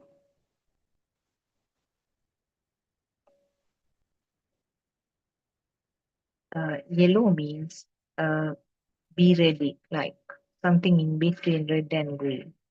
So these are perceptions actually. What is seen gives some form of perception, a sanya, uh, as a thought. So similarly, he gave another example recently. A person waves his hand, and one person might perceive it as saying bye. Another person might perceive it as calling him, and another person might perceive it as just some shaking of the hand. That person might think that it may be to somebody else, not to me. So, what was seen, it is a seeing only. but that seeing was perceived in different ways. So you can see that from these two examples that the sanya or the perceptions are simply creations of the uh, senses, different senses. Uh, Now there are some more examples. There's a very old uh, science test where they did some ringing of a bell and then gave the food to the dogs. So that was a perception. Then subsequently, when the bell was ringing, they started saliving because they knew that it is a food sanya or the food perception was coming with that sound. So, in other words, you can see that perception is not something uh, solid. Perception or the sanya is something just creations of the senses. So, then can you say that there is something real in that senses, something real in the perceptions? So, the collection of the sanya or repetition of the sanya is the sankhara or the construct or aggregation, which means is the product is a thought. So now this shows that the thought has nothing solid. So when you see the coconut tree, it's a thought. It is a collection of perceptions, isn't it? So coconut tree is a shape to the eye. The eye has no idea what it is. And it is a sound to the ear, coconut tree. And if you touch it, it is something hard felt. It's a touch to the skin. Collectively, these, when it happens again and again and again, there's a construct with three perceptions coming up. There's something felt real, something felt really existing. That is the itta sanya. And what is felt, the thought called coconut tree is felt as real. Now, this is something that you have to work out yourself. Just listening is not going to help you. So, each and everything around you, see how that thought was created. So, always a thought means a thought which has been created in the past at some point. And the thought is something instantly created with the perceptions. And it's not something that formed just in this moment. It continues to add more and more strength, more and more perceptions, and that thought becomes stronger and stronger. And finally, the product that you and me are experiencing at this moment is something really, really felt true. So that is why you and me feel that the coconut tree is really existing outside there in the garden. But the important fact we have to remember or we have to train ourselves is that all the thoughts are collections of perceptions. Every thought is a collection of perceptions. Whatever the relevance, there may be all five perceptions related, or maybe minimum of two perceptions. So basically, if you remember the fact that perception is only a signal, a sanya only, which is just a creation, a dreamlike thing which is created at the sensor functions, then you know that the thought is not real. So the thought is something created in the same way in your mind. So that is why Lord Buddha said that the whole world is created in your mind. The whole world is a creation of the five senses. If you have a thought, say, if you have this thought called coconut tree, it is a thought which has been formed at some point with the five or maybe four or three or two senses. So it has to be formed at some point for you to have it resonated, or for you to have it uh, uh, repeated here at this moment. And uh, it will go on, it will become more and more stronger. More inputs occurs, more times that thought is touched, that thought becomes more and more stronger. This is how you have a very strong concept called mother. You have a strong concept called husband or wife, a strong concept called your child. So that depends on the time that this system had the association with that system. Longer the association, that thought becomes more and more stronger, isn't it? Your association with your son is uh, much longer than your association with the uh, with a child who is 3 houses away from your house. So more frequent the association is, that means more perceptions are occurring. That thought or that sankhara becomes stronger and stronger.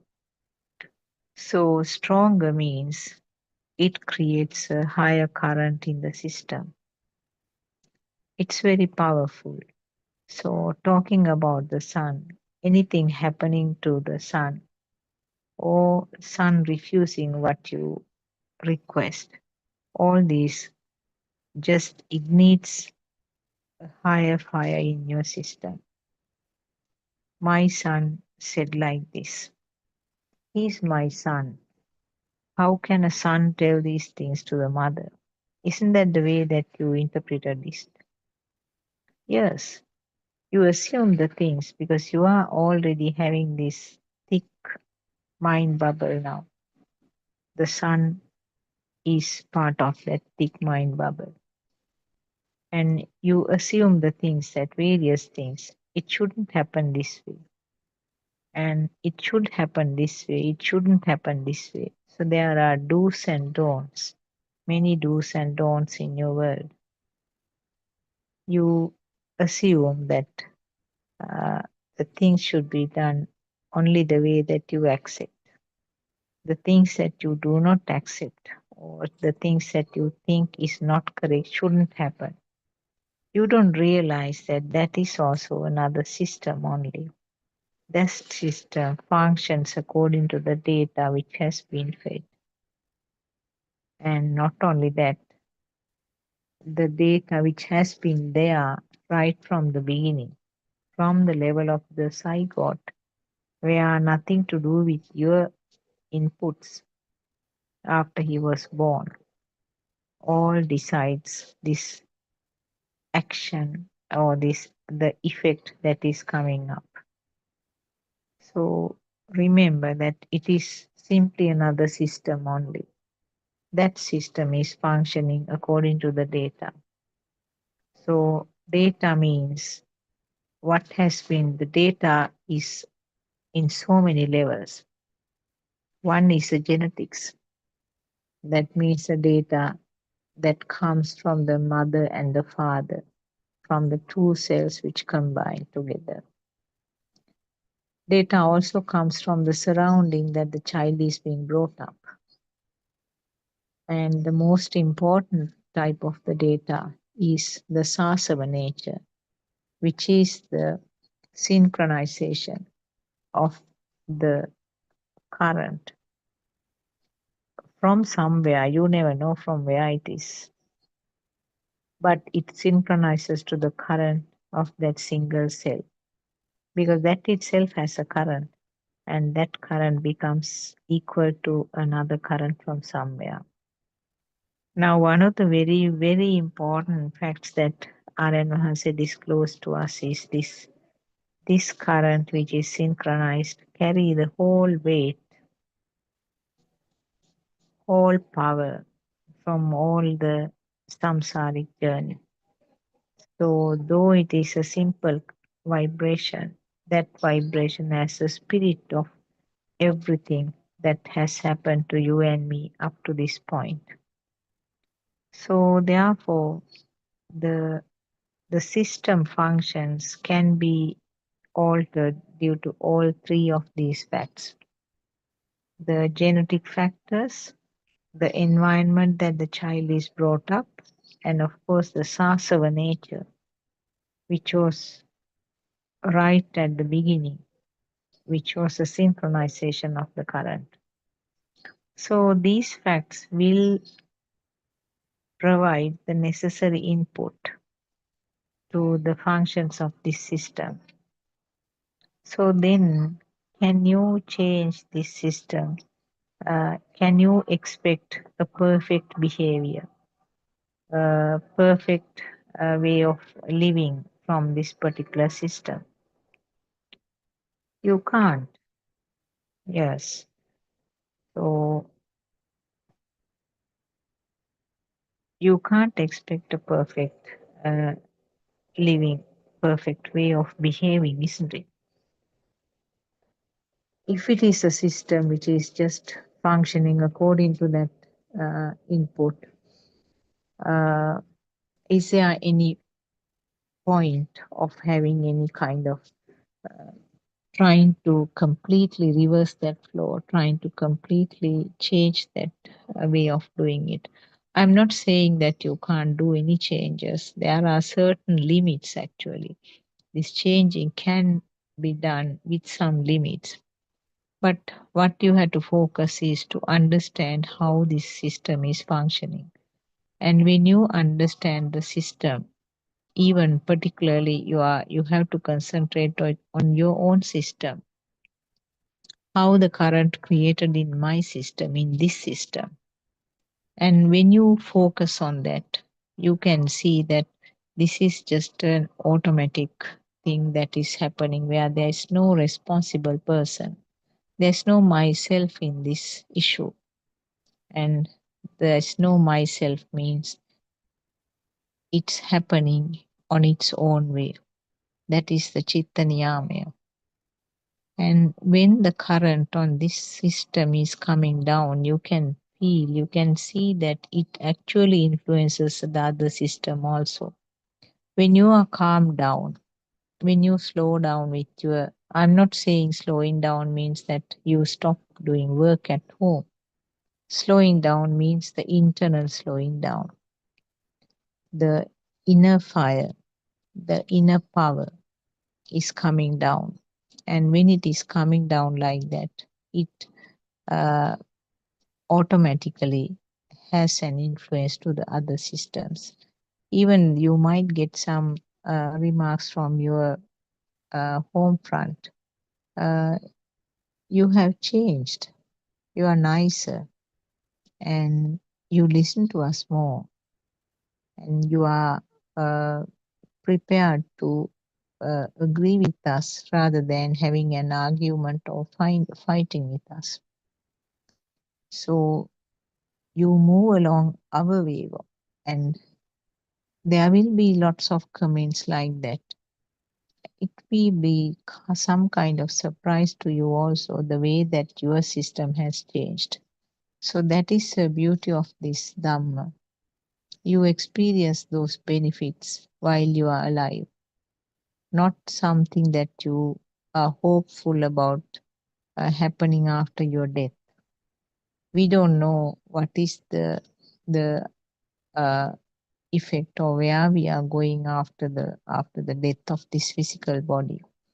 But what Lord Buddha explained was something that can be experienced while you are alive. So you will realize that the everything becomes more peaceful, more easy, and also you have the energy also to do those things. But of course, you will have the physical tiredness, you will have the physical illnesses. Those things you can't change because you have a physical body to handle.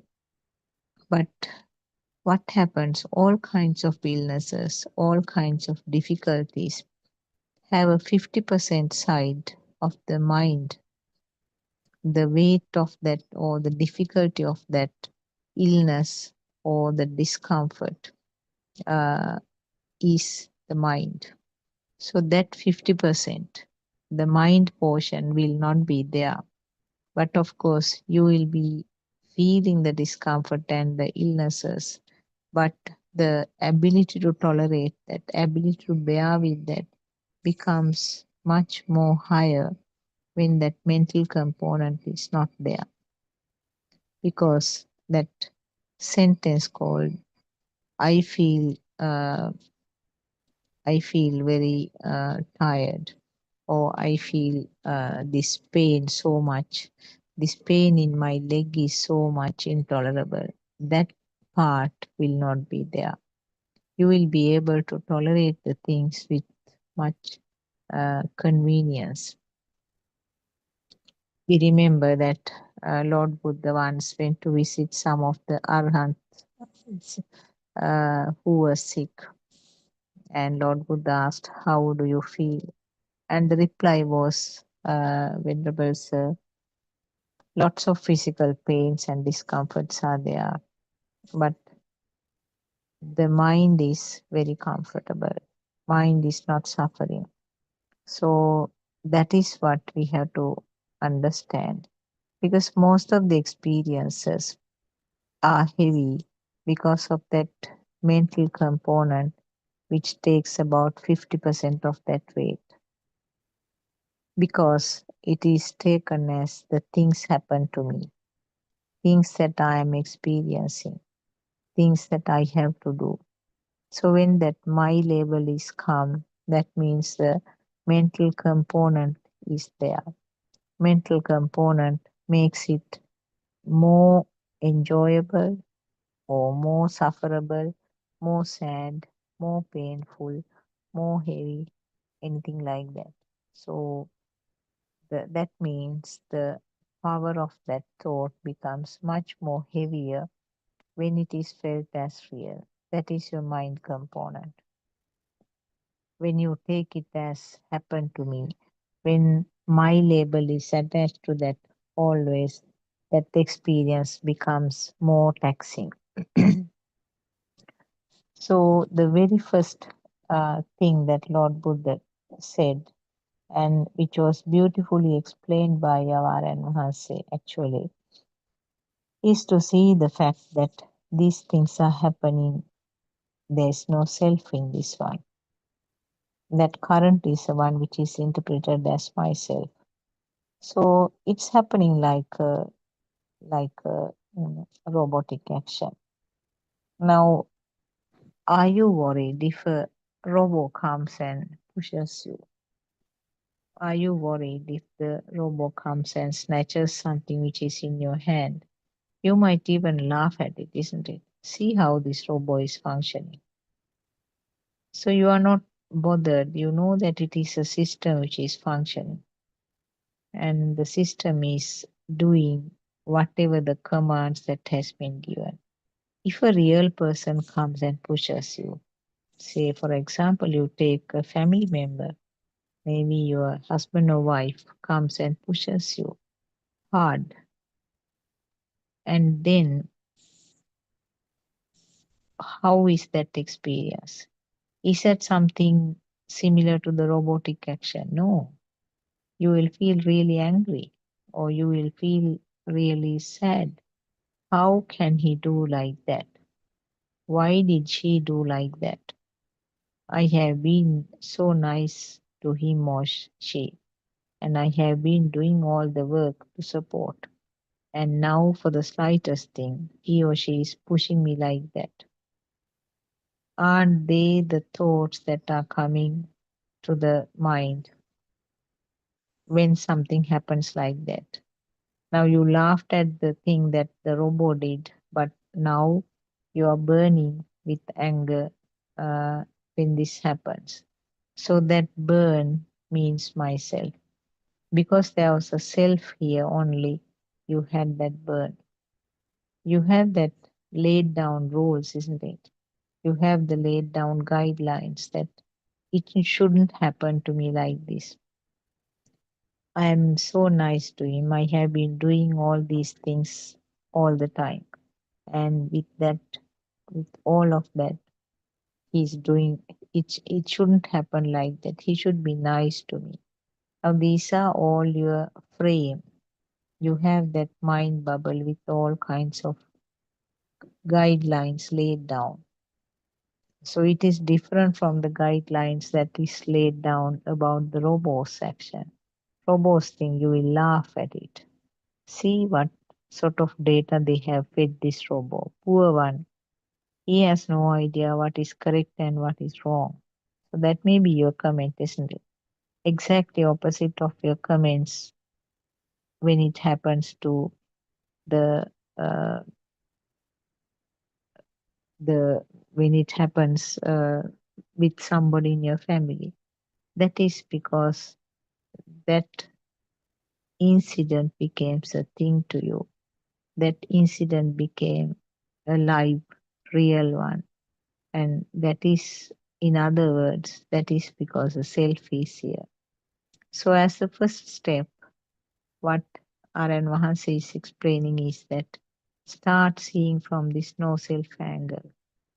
This is simply a system which is functioning, and the system continues uh, depending on the data that has been given. So there's no self here. As a part of this process, uh, there will be various kinds of defilements which are surfacing.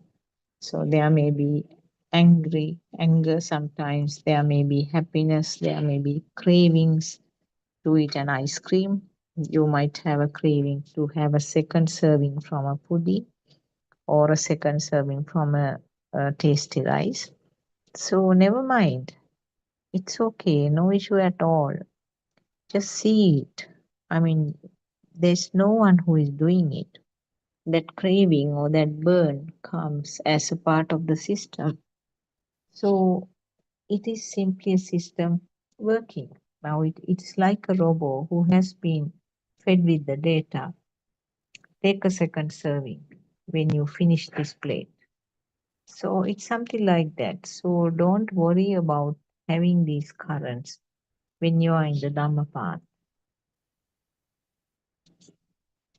Try to identify these uh, currents that are coming up, and only identification, that's all. But there is no self, it is happening as no self there. It might even have a kind of amusing feeling. How funny these things, how funny this system is functioning, isn't it? Dhamma can be applied to many events in the day to day life. And more Dhamma you understand, everything starts being recognized as incidents only. There's nothing to be taken as a thing. They all become incidents. That means things that are happening without a self, without a value. So it is a kind of automatic function like, but there's no difference in the way that you are responding to the world. There's no difference in the way that you are experiencing the world. That is the most important thing. A person might think that if I understand this Dhamma, people might see me as a different person. There will be different ways uh, that are manifested from me. No, and you might think that the way that I experience the beauty, the way that I experience the unpleasant situations will be different. No, you will experience everything in the same way. That is because your mind sensor is functioning. The mind sensor continues to function as long as the other five sensors are working. So you have thought formation. The qualities of the thought is that things like happiness, sadness, likes, dislikes, those things are there as the mind sensor function. So it's something like You feel a hot, strong taste of the chilies if the tongue is functioning. So, a burning sensation that is experienced with the hot chili is not yourself, it is a part of the tongue function. So, like that, the five senses continue to function. And in a similar way, the mind sense also will continue to function. There will be a continuous flow of thoughts, and they can be in various forms. But that weight which was underneath each and every thought, the heaviness of each and every thought is the one which is not there. That is because that the real existing feel of the thought, the real nature of that thought, the that is one which is lacking. It's not different from a picture now. When you see these things, you will see in the same way, you will recognize it as a plant and tree. But seeing a real plant and tree will not be different from the way that you experience a painting of a real looking plant and tree.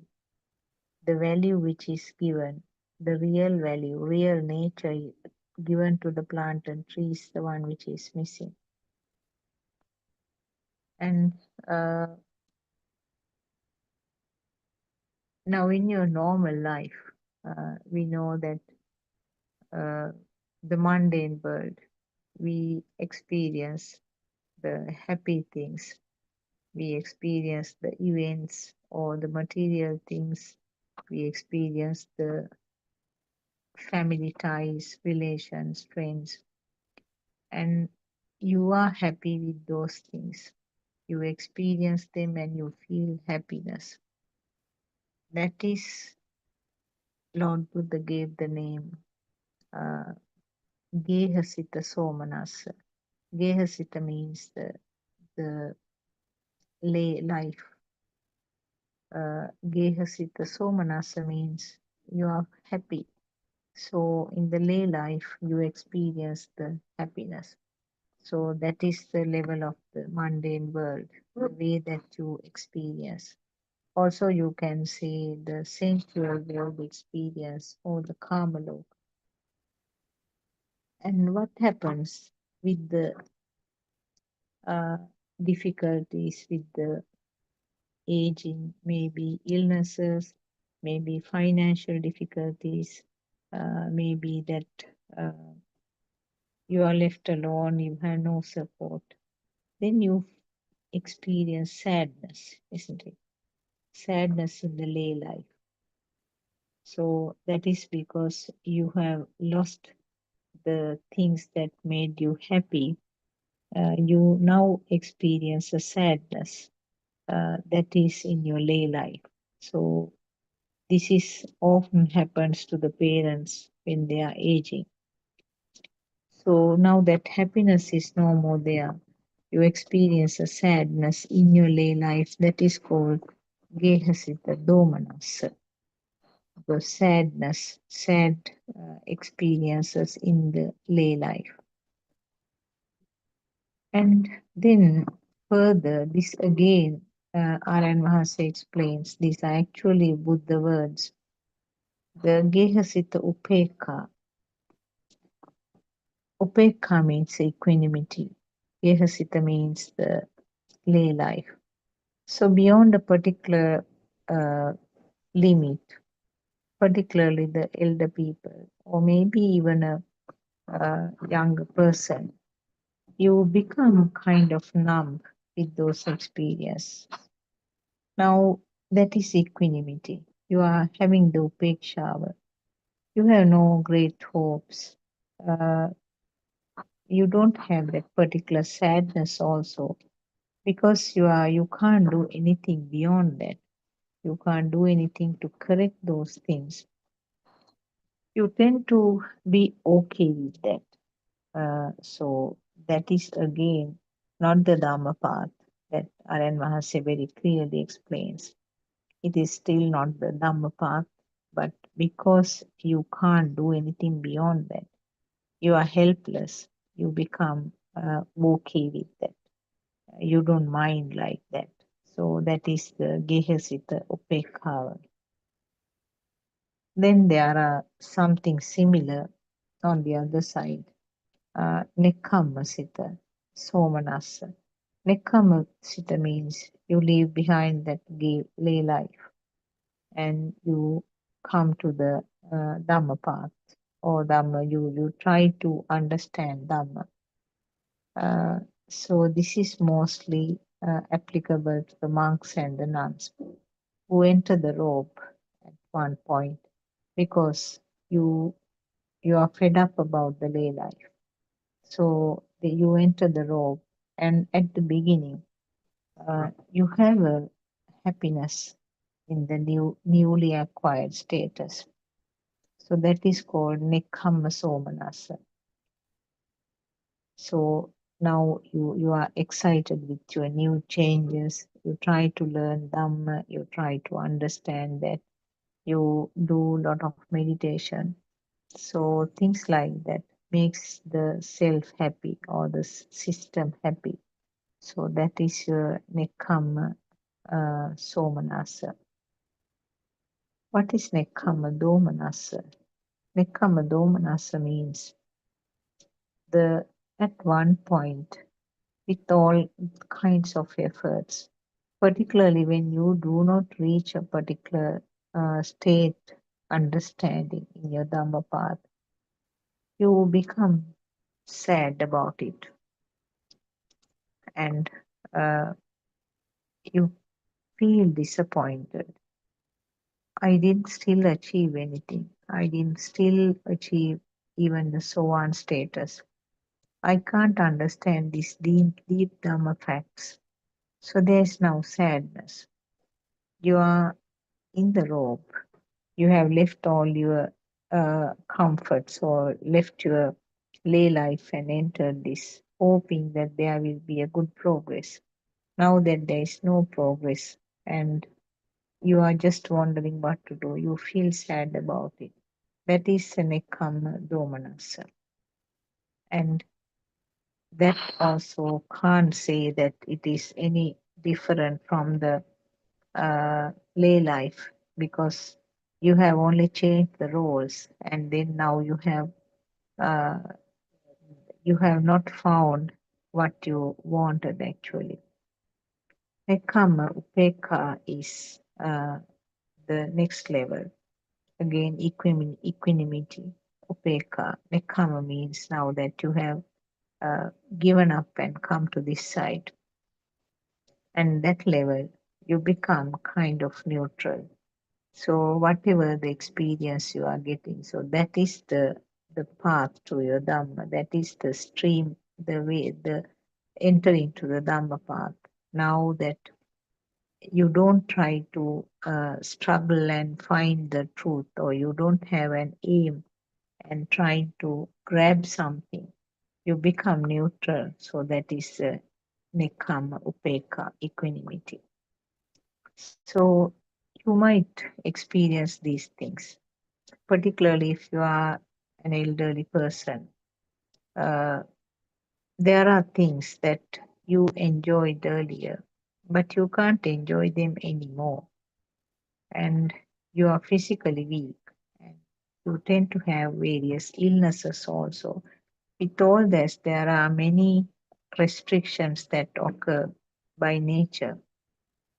And then that person sometimes assumes that I am improving in this Dhamma path because I don't like the beautiful clothing, I don't like those sweet food, I don't like to travel far away. And so that sort of things. I like to go to only the temple. Uh, so that sort of things, they assume that it is a progress in Dhamma path. No, it is not. It is simply because you can't enjoy them anymore.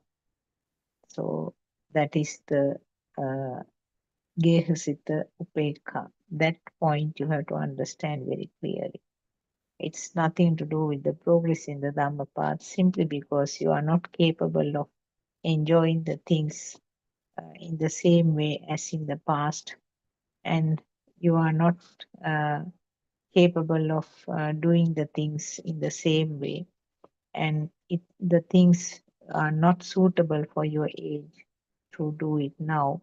So, because of those reasons, you show some form of equanimity, and might be wrongly interpreted as that you have a progression in the Dhamma path. So, that fact I wanted to point out. So, a person whom they think that in the upeka state, provided that he or she gets the same strength and same status back to like 10 years younger, he will not be in the same upeka state. Then that the sensual world effects will of course come up. So in this Dhamma facts, it's not the traditional way of teaching or the sermons that you hear. What Buddothpado and Mahansi is trying to do is to uh, spread this message as much as possible, make it simpler as much as possible, and give the least amount of knowledge that is essential to understand this Dhamma. And in that way, make it more approachable to everybody. You don't need to know the very deep facts or the things which are related to the science, like vibrations, how it happens.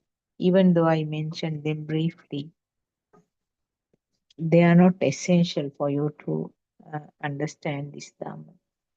They are more uh, that can be made more simpler. And if you know the ambitions, why are you following this Dhamma? You yourself can understand what your level is. So the most important thing to understand is that they are all systems functioning according to the way that the programming has been occurred. So it makes it easier for you to understand your system as well as the other systems.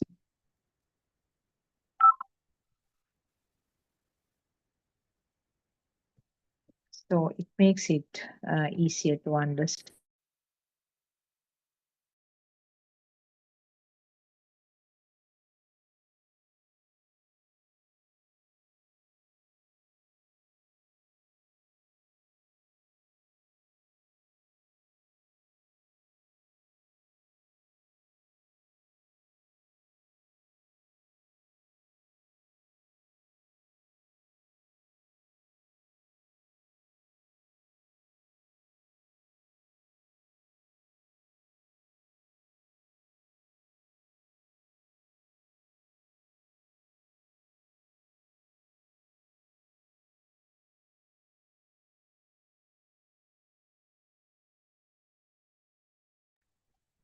Sorry about the disturbance. Uh, so this we know that this Dhamma is something which is uh, applicable to any person, and also which can be understood from any level, uh, and it can be simplified the way that the person needs. So this is something that we can understand by listening. You don't need great detail. Like Lord Buddha also said that from what I have understood, a very uh, small amount has been disclosed, because that amount is enough for you to understand, to reach this nirvana. So, because of that, he didn't disclose most of the wisdom that he realized uh, by doing all that mm, hard uh, training or hard investigating. So, you and me, we are all lucky because we have been given the necessary portion only. We don't have to study the whole syllabus or have a huge knowledge about it. We don't have to by heart anything because there are so many sutras, so many Pali stanzas are there. But basically, the truth is more or less common, and it uh, it's concentrated down to a very simple point where it is to understand that there is no self. So it is the self that is creating all this problem, the concept of self, concept of myself. I am responsible and I am experiencing all these things. So that is the main fact here for all this suffering. Why do we suffer? Because there's a self to suffer. So suffering doesn't mean, as I said, only the sad and the uh, disappointment, sadness, anger. That is not the only suffering. The happiness is also suffering because if that happiness stops at one point, or if that happiness is withdrawn, the causes that led to that happiness is withdrawn, you are sad. So the happiness is only the surface. The the sadness or the suffering is always underneath that. People used to say that uh, the Buddhism only teaches about the sadness and the suffering, which is the truth actually. If a particular religion makes you happy by singing and enjoying, that is one of the huge covering of the suffering because you are so excited. This senses have this craving all the time. They like the excitement. The senses always like the excitement. Eyes like to see nicer things. The ears like to hear uh, they enjoy the nice sounds, and the tongue enjoys the tastier things. The nose enjoys the good smells, and the body enjoys the comfortable temperatures, softness, and when it is warm, it enjoys the wetness and it enjoys a mild sort of experience of air. So there are very comfortable levels for the senses, and the senses enjoy that uddipana or that excitement. The moment that these excitements are changed, it is a suffering. So, what presently we see that some of the beliefs, some of the religions showing, creating a world like heaven, lots of music, dancing, all kinds of excitements are provided to the sensor functions. And the madness of the humankind is doubled, tripled with this excitement.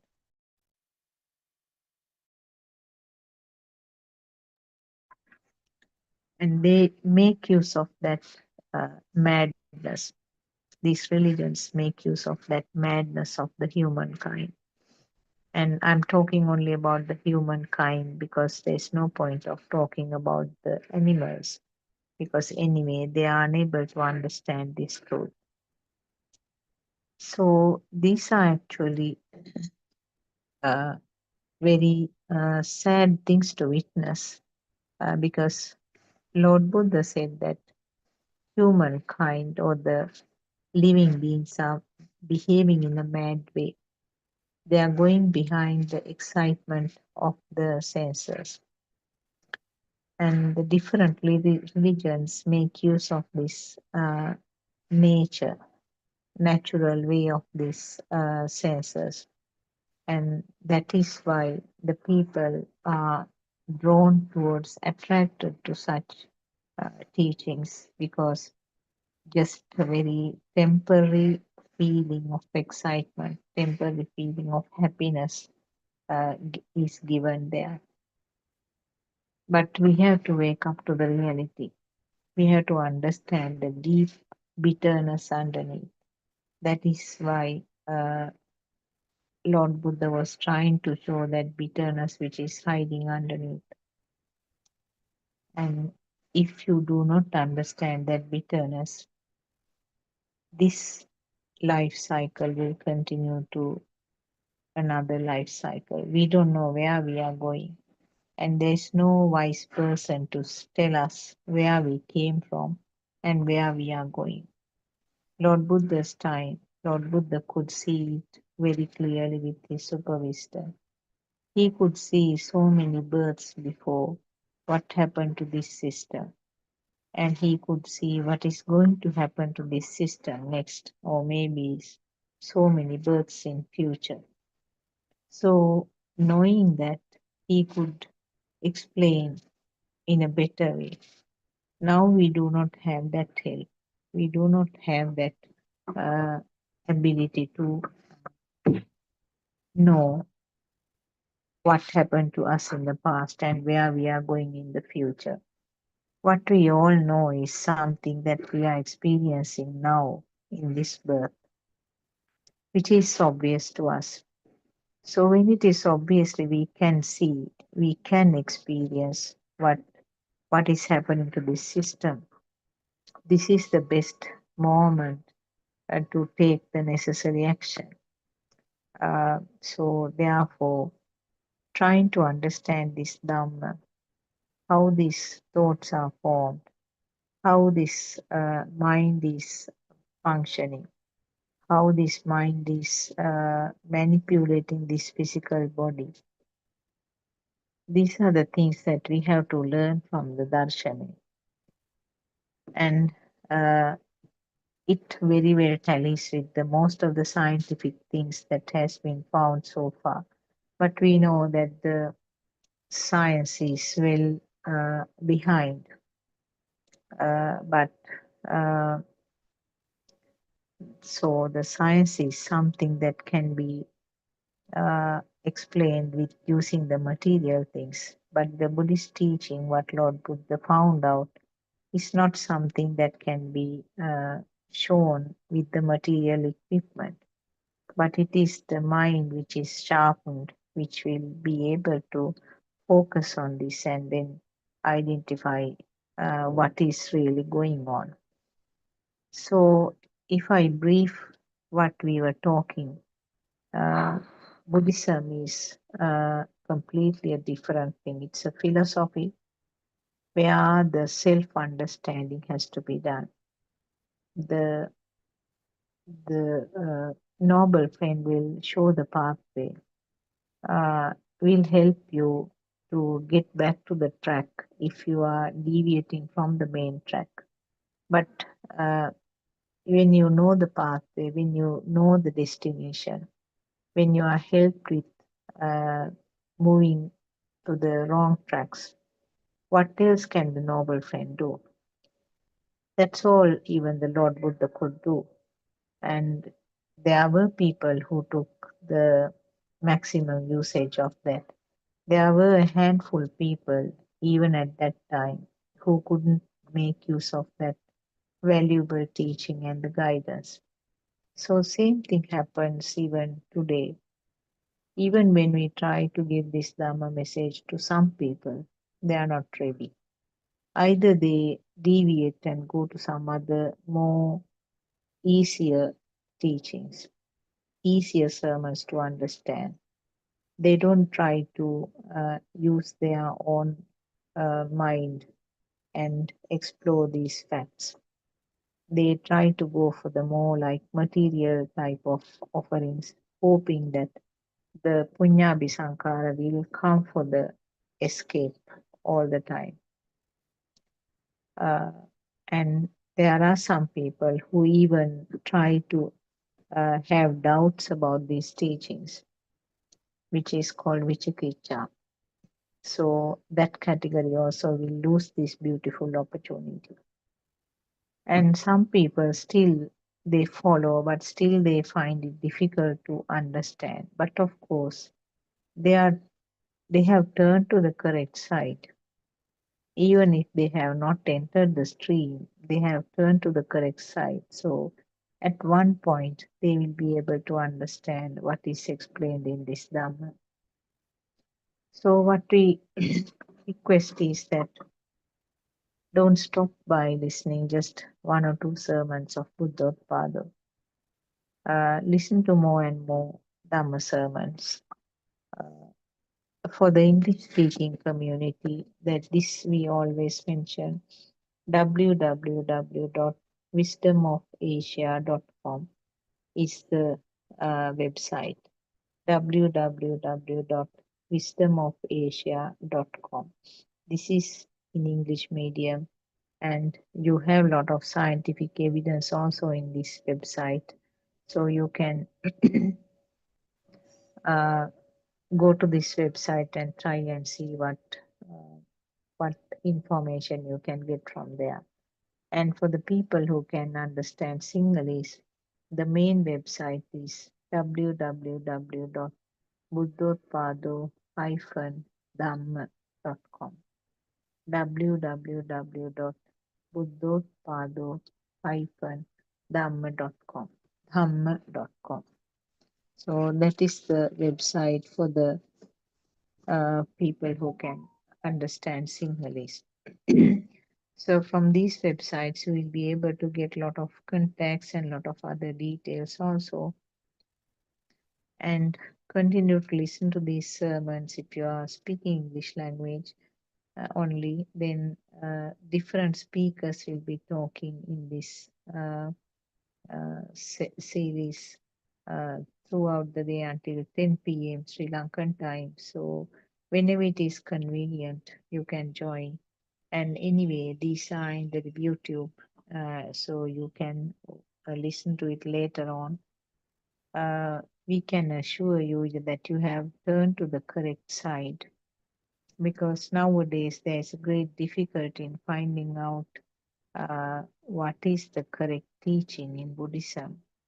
A lot of attention has come to Buddhist teaching because uh, people have been noted to move away from the other religions quite a significant way. Uh, so they are wandering around trying to find what it is.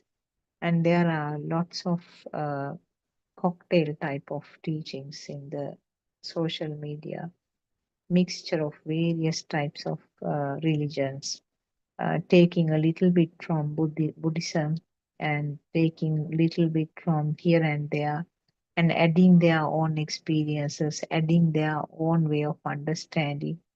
Actually, it is a kind of a salad or a cocktail now, which doesn't take you anywhere, which is a sad thing.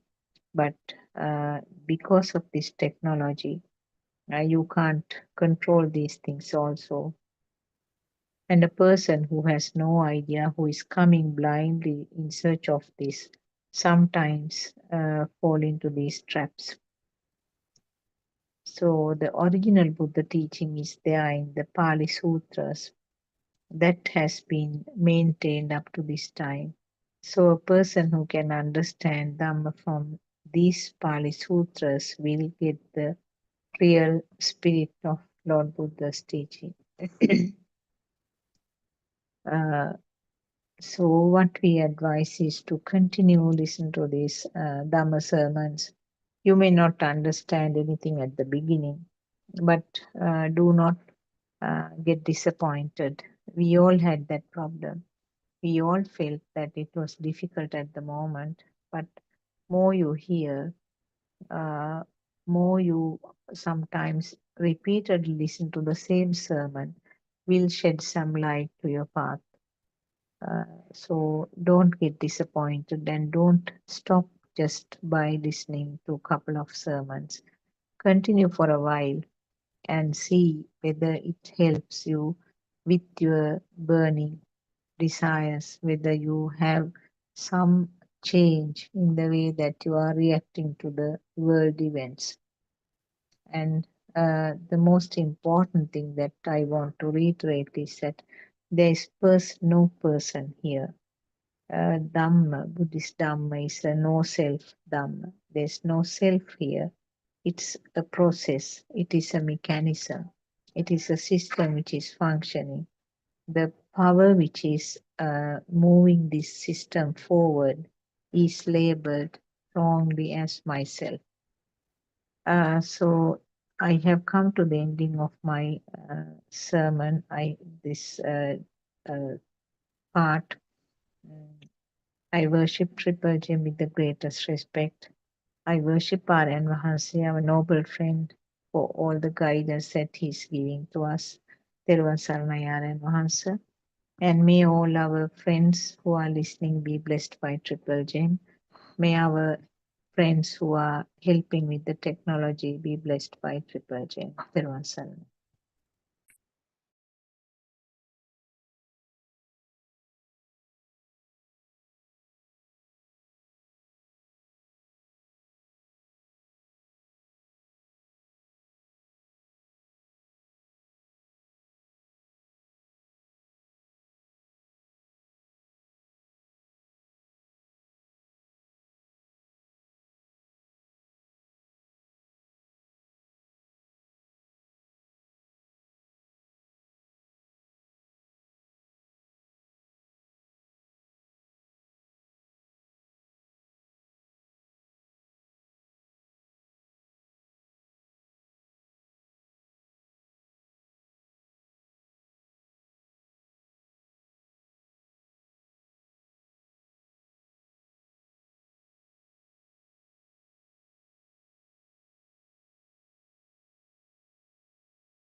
The baby's skin and the body begin to stretch out and fill up with air, giving it a liveliness that enables the baby to make some movements. If the air did not enter the body, you would not hear a crying or a whistling sound that comes from the baby's throat. Also, if the air had not entered the body, there would not be a circulation of blood either. If the air did not enter the body of the baby would not be able to raise his arms and legs with lightness, and neither would there be an expansion, contraction, or any movement of the baby's body. If the baby's body did not fill up with air, the baby's body would be stiff, like a piece of dead wood or like a stone. Therefore, when the air goes into the baby's body and when the baby begins to inhale and exhale, we could say that the cause of his liveliness is because of the air that entered his body.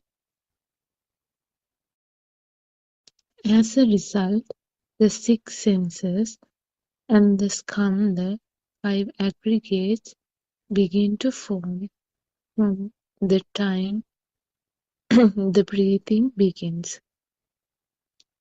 All what we feel them because of an illusional speed of an illusional skandha. Sanya is a part of the skandha, five aggregates. Sanya is felt like a vibration. Therefore, everything, a sound, a color image, a taste, a smell, a thought, a touch, all these six senses are felt as vibrations. There is nothing in these vibrations. It is all alive, an illusion. If you believe that everything we experience from our five senses comes from outside, and if you believe that the outside world exists, then you would create Sankar, which will take you in an endless cycle of rebirth and death. The three types of Sankar, illusional mental formations, are Vachi Sankara, verbal action, Kaya Sankara, bodily action, Mano Sankara, mental action. If you believe that there is an outside and everything outside is true, then you create Sankara, which in return generate Lobha, greed, Dvesha, ill will, and Moha, delusion. තෙරුවන් සරණයි පොඩි.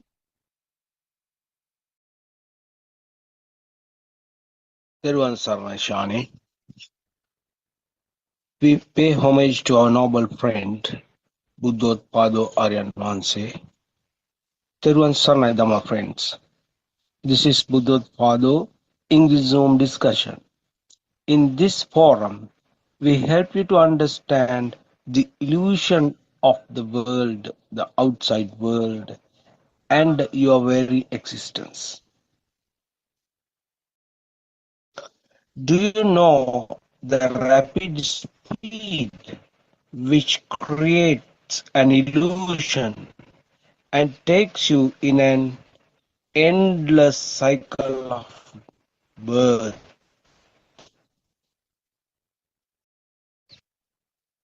So let's start our discussion. I would like to start the discussion. Teruvan Sarnai Dharma. තෙරුවන් සරණයි Mr. Bernard. තෙරුවන් සරණයි Dr. Pepila. It's good if you can actually give us a summary from what Chani read today, because I just joined. Sorry. All right, okay. So first of all, let's all pay our home chat. Buddothpado Aryan says feet. Teruvan Saranai, all Dhamma friends. So today also Shani read 2 pages from the True Dhamma Has Awakened, Volume 2. So the main topic of entire Buddothpado Dhamma sermons, we can say, all the currently what Buddothpado Aryan Mahanse mainly focuses in all Zoom discussions is how this illusion of self is created. Have you identified the notion of self or sense of self or the soul? So this section read today is directly related to that.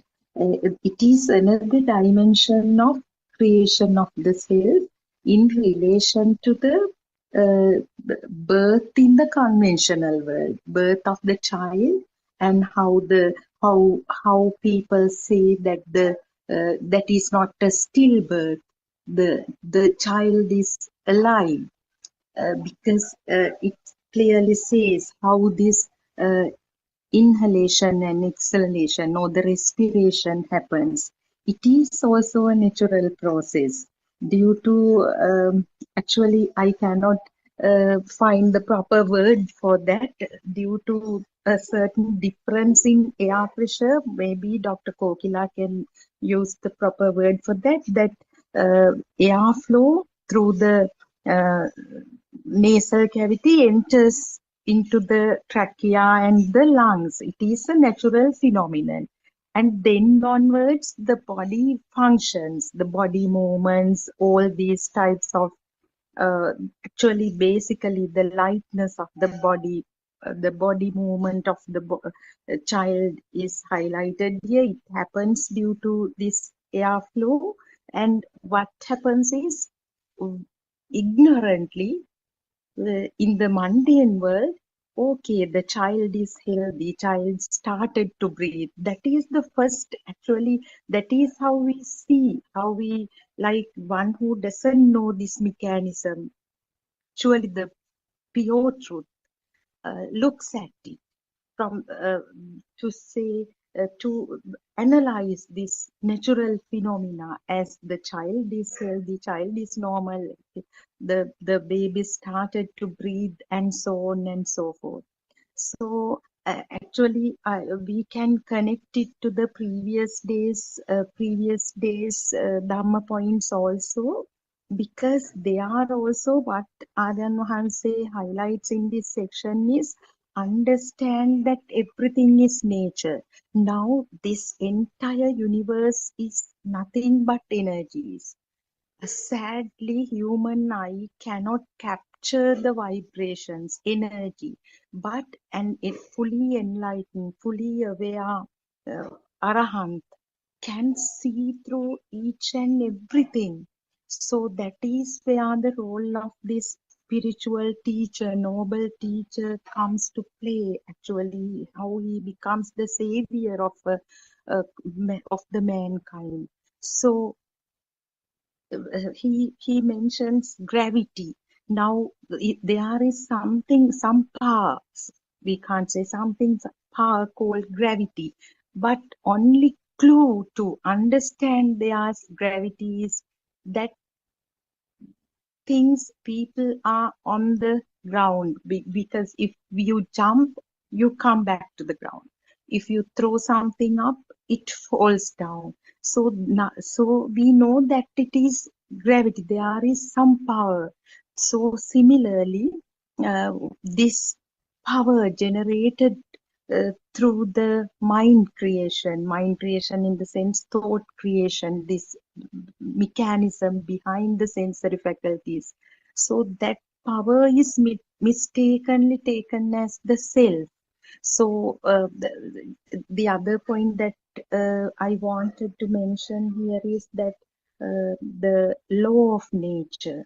Aryan Vahase connects this very nicely because this is pure Buddhism, Buddhist philosophy of Gautama Buddha Sasana, that law of seasons or these changes of climatic conditions, like 4 seasons maybe. That is nature. No one is doing that. It happens without the involvement of a self. It's a natural phenomenon. Then also that is germination of seeds.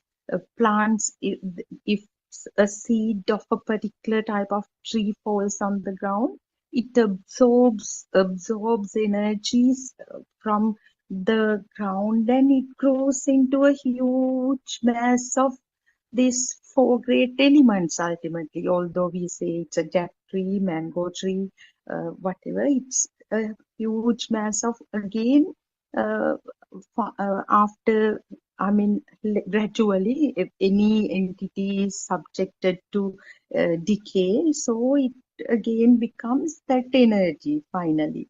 So same phenomenon is applicable to any entity, even the human. Although we say the child was healthy, child, it was a, I mean, a healthy birth of a child. He grows, he breathes, he eats. They are also depending on the certain needs, the hunger. Now we assume, oh, child is crying, child is hungry, but actually that the response, or naturally this crying occurs in response to a certain feeling of this system. So that is actually then Chitta Niyama, law of mind. That is also a natural phenomenon, the law of effect. So the four laws of nature. So all these are included, very well exemplified in these sermons, to prove nothing but this notion of self is a mistake. This exists, so-called feeling, the self, that feel that we get as something is there, someone is there, is nothing but mistakenly taking this power as me. And if Dr. Kokila, did you listen to morning Zoom discussion today? Probably Yeah, you I might. did. That's beautiful, isn't it, Dr. Gila? We can connect this to that beautiful revelation in relation to change also. So, Teruvan Saranai. So, hopefully you can elaborate on these points, Dr. Kokila. Teruvan Saranai.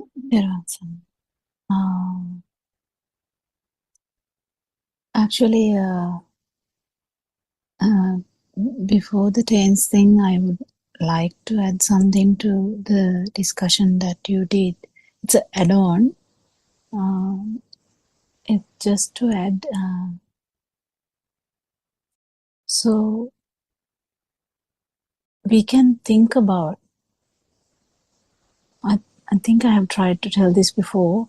We can think about a process. We can think about Yes. how we put some rice, some milk, and some salt, some water, and kind of make a milk rice. So we can think about it. So we can think in different ways about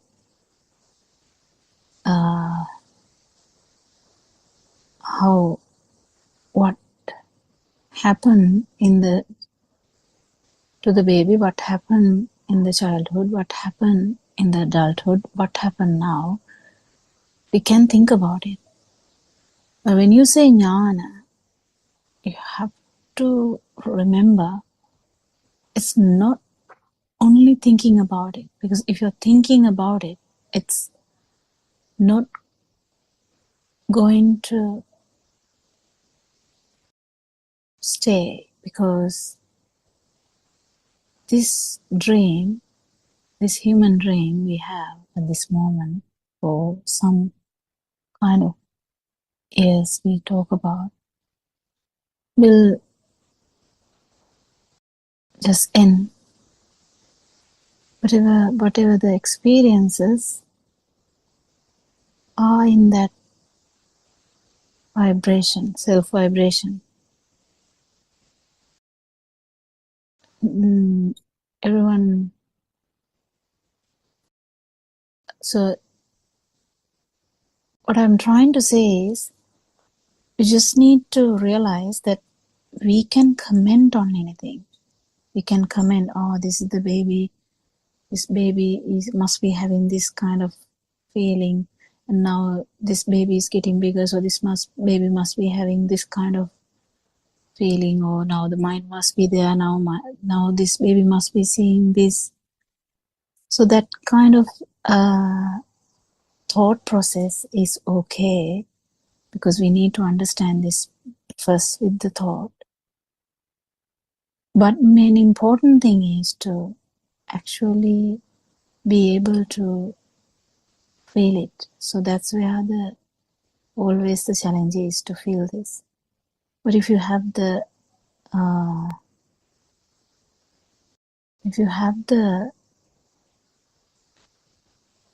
chanda, you don't call it raga, we call it chanda, the willingness to explore, definitely it will happen. First you have to understand this, yes, and then you will feel it. That's the important thing. So jnana is something you feel. So you actually feel this. So if you experience this, you will definitely know what kind of vibration is there and what non-vibration is. Without knowing the vibration, you can't know the non-vibration. So this has been reiterated a lot, and I think it should be remembered every day, like reminded every day. So it's just to add on, because everywhere where the word jnana is involved, it's kind of not just an explanation, because explanation can be like how to make a milk, but the actual experience, milk rice, how to make milk rice. Aranwanse has similar on we talk about atalappa.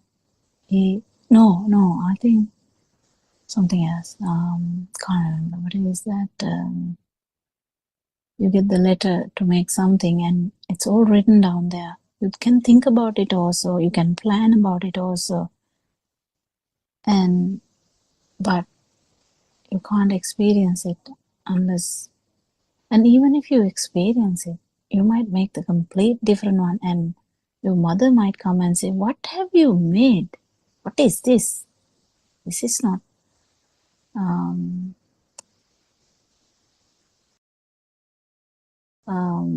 this is not what you're supposed to make. It's different." Then you might say, "Oh yeah, it's a different one. I didn't want to make that one. I just made something." And yeah, we can be satisfied with that answer. But we don't have two paths in this. We don't have two paths in this, because to feel the vibration and feel the non-vibration, there can't be multiple paths, because it's a very, very, very, very finer point. To enter this Dhamma, there can be a lot of areas, but the feel and the feeling of non-existence, feel as the existence feel, but what we importantly say is the super awareness is the non-existence. So that is the add-on there. I forgot the next point, but I think that we have talked a lot about the tense also. So the tense is also, you just need to feel this. So to feel this, the power of the mind should dwindle every day, and we talk about this a lot. Even though the value is gone, the power should go. Power to go, we should understand that whatever you think, even the Dhamma point, just now what Sudharma was reading, or the reading itself has no meaning, but if you feel it, that is what is the important thing. So we can read and understand, like, but actual feeling is the important thing. So yeah, anything to add on into that? Dr. Kokila, when we actually talk about these Dhamma poems related to the newborn starting to breathe, that it is just a process, all these are natural processes and so on. We personally do not have that experience and we cannot go back to that experience. So basically, what we do is Aryan Vahanse's beautiful revelations, we try to uh, discuss and try to make them our own experiences. As you said, if Aryan Vahanse always comes up with this beautiful example of making Veli Talappa, people may have the recipe, but only No, but recipe may if go. someone Yeah, is going to yeah, attain yeah, the Buddha state or an Arahant state yeah. temporarily for a fraction of a second, or even to become that, it's not different, it's the same thing. It has to be felt. It has to be felt by the particular person, particular system. You can't just know from someone else. There are few Yes, other things that, few extraordinary things that some arahants would feel. Like example, what Mughal Thero felt wasn't felt by uh, Ananda Thero, but Ananda Thero, no, not Ananda Thero, Sariyut Thero, and what Sariyut Thero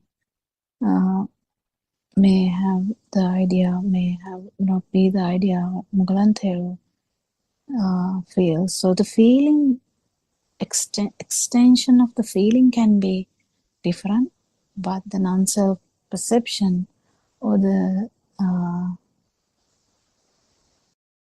actual this no self perception and the self perception is the same thing. It doesn't change, but this is beyond that. The perception of everything is where you kind of relate to every vibration. That's a kind of a different thing. It is very, very, can be different abilities of, feel can be different from system to system. Feel can be very vast, but the non-vibration and becoming the non-vibration, that has no difference. No difference at all. Then they can't be called an arahant. So you have to remember that. The just have to understand that, isn't it? Yes, Dr. Kokila, I know when you explain actually as a true Dhamma friend, you are reminding this, but still, if I take it as a thing and if I look forward to this non-self experience, then that You will can't get it. actually block my way anyway. So I Yeah, do not yeah. have any anticipation of that. So No. I This don't think, discussion, yeah, eh, this discussion is not personal. yeah. This Okay, discussion is I not got it, personal. got it, This got it. discussion is not personal. This is trying to give the whole world. I'm not actually, in morning discussions, in Sinhala medium, we actually kind of seek one-to-one thing. But this discussion is not like that. We are trying to elaborate on important aspects to the whole world because this is very rare, and we are not clearing someone's taints or someone's defilements. Actually, here we are trying to give the world this message, isn't it? Don't we? I think Yes, we are. yes, we that's our main intention, and that's why all this effort, yeah. you all join from overseas and try your best to convey Yeah, our in Zoom, appreciative Sinhala Zoom approach. discussions, we do that. We do that. Actually, we try to do that, and you always have that ability to, discuss all your own departments, and you have direct access to all the Zoom discussions in Sinhala medium, which is the most powerful weapon people have in Sri Lanka. Most powerful weapon, the ability to understand this Dhamma in your own language. But here it is a bit different. Here it is a bit difficult, and yet we are trying to give the message in a different language. Trying to say what I was trying to say. I will reiterate again. This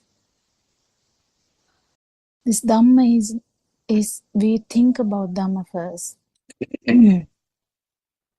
but main thing is we do think about Dhamma first, and we try to understand, analyze in our head, But main important thing is for you to feel it, because if you feel it only, you feel your own pain. Otherwise, you will be just analyzing the world. Because when you are given one of patients or someone who is sick, the medical reports, you can analyze that and you can give a verdict. You have this. You have to do this and this and this and this. But analyzing your own self-vibration is the most ever difficult thing in the world. Your own vibration.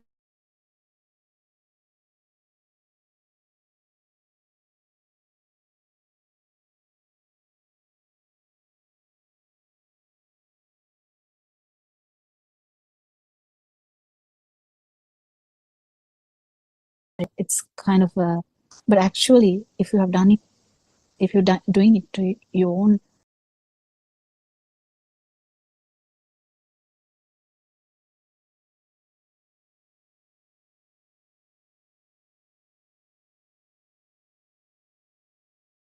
and change it, you can't turn anything. You can only support. And maybe we can support, so the Aryan Hanse can support, no, you're still thinking, stop thinking. It's kind of a guidance, but no one can actually get the horse to drink water. Horse has to drink water. Horse has to feel like drinking water. We can even, put the horse mouth into the water, but drinking is his own thing. So likewise, someone has to listen to this Dhamma, hear this Dhamma by any chance. It's a random thing. I listened to this Dhamma very randomly. No one told me. I just came across a sermon, that's all. And it's a very random thing. I don't know how much random, how random that is, and how random for you to feel that, and how random for you to even to think, listen to the second one, third one, like 5,000. I don't know. It's very random. So it's a feel. It's a feel, and it's a feel, and with the guidance, you keep exploring your own vibration. That's the important thing, not other people's vibrations or analyzing. Analyzing Dhamma is really important, but you have to remember that the feel is the goal. And when you know that, you will keep analyzing and you will stop somewhere. You have to stop somewhere. And that's very important to people who have listened to Dhamma for a long time.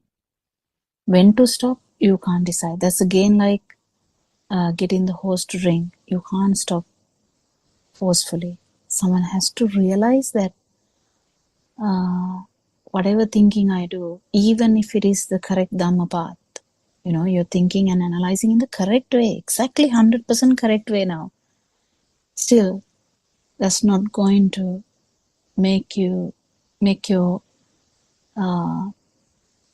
mind thinner, kind of mind bubble thinner, because mind bubble can get actually thick with all the data. So you need to realize, and then you just drop, but you drop with confidence, because well, you don't stop listening to them, so you will continue to understand this, and you will continue to listen to and come to the discussions. And yeah, if you have problems, you just ask it without much thought, because if you keep thinking, the question gets actually cheeky, kind of. The question is not the original question, because you manipulate the question. The more you manipulate the question, more answer will not match you, because the question is originally manipulated by yourself. So these are few things that few things that we learn in the path. So be genuine, be free like a bird to listen to Dhamma, discuss Dhamma. Whether you feel it or not, it doesn't matter, because more you feel comfortable with the Dhamma, more you feel confident enough to actually let go of the theory part. When you let go of the theory part, you will definitely start feeling this Dhamma. That's the path. That's the path. That's what I wanted to add. Yes, someone else can add on. Is it possible? Everyone, Sanna?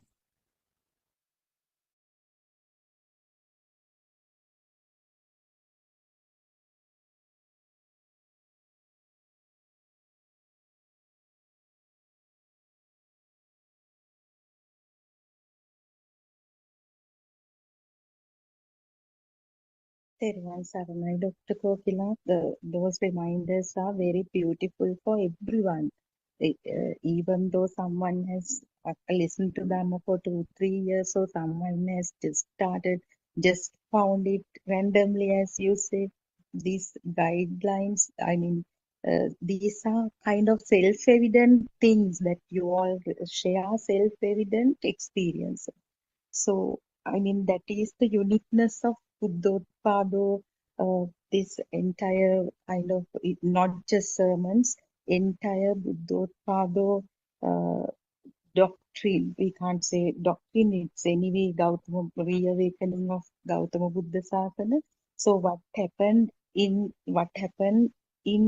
Buddothpado Zoom discussions, meditation programs, even in these books where you find sermons in written form.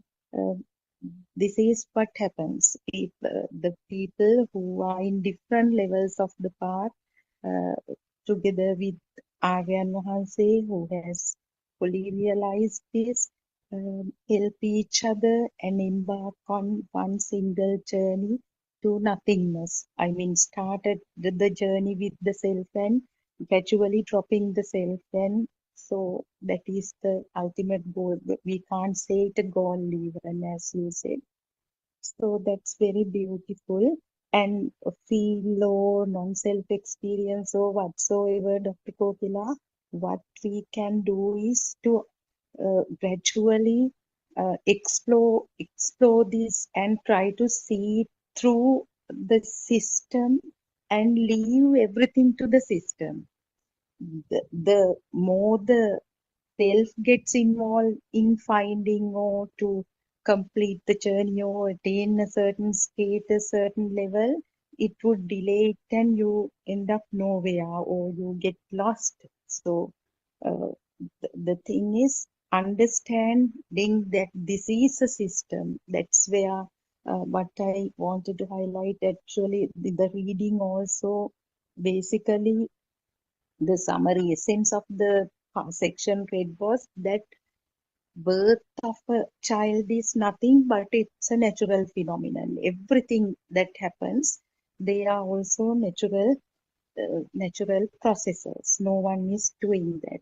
Even whatever we do, have the ignorantly we have the habit. Actually, typically we are good at getting ownership of things like.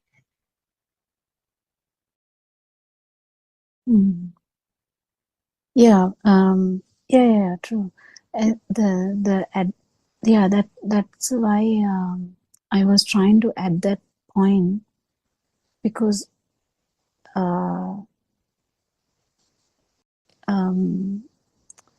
it is easy for us to put the Dhamma into the something in front of you, like but then start putting it yourself is the best way to do. When we hear something, we feel that is it directed for the now it was Surangika I think works in a with a lot of people in a if there is a firm, there are a lot of people. If it's a teacher, there's this, principal and all the other teachers. So always there's someone says something, you can feel it is are they like directing it towards me? Even if you directly know that it is directed towards you, and you know what you have to correct yourself, because there's always a fault that is being highlighted, you will correct yourself, but you won't have any burning because the self-perception is getting less and less. But we know good olden days how we, not good, olden days how we like kind of get everything into our head. Did this friend tell it to me, or did this friend do it to me? Everything is kind of questionable, and we get hurt if you understand it is directed towards me. And if it is directed towards the other friend, oh, okay, oh my God, thanks. I thought I thought the principal blamed me. Thank you. I just realized it's not me.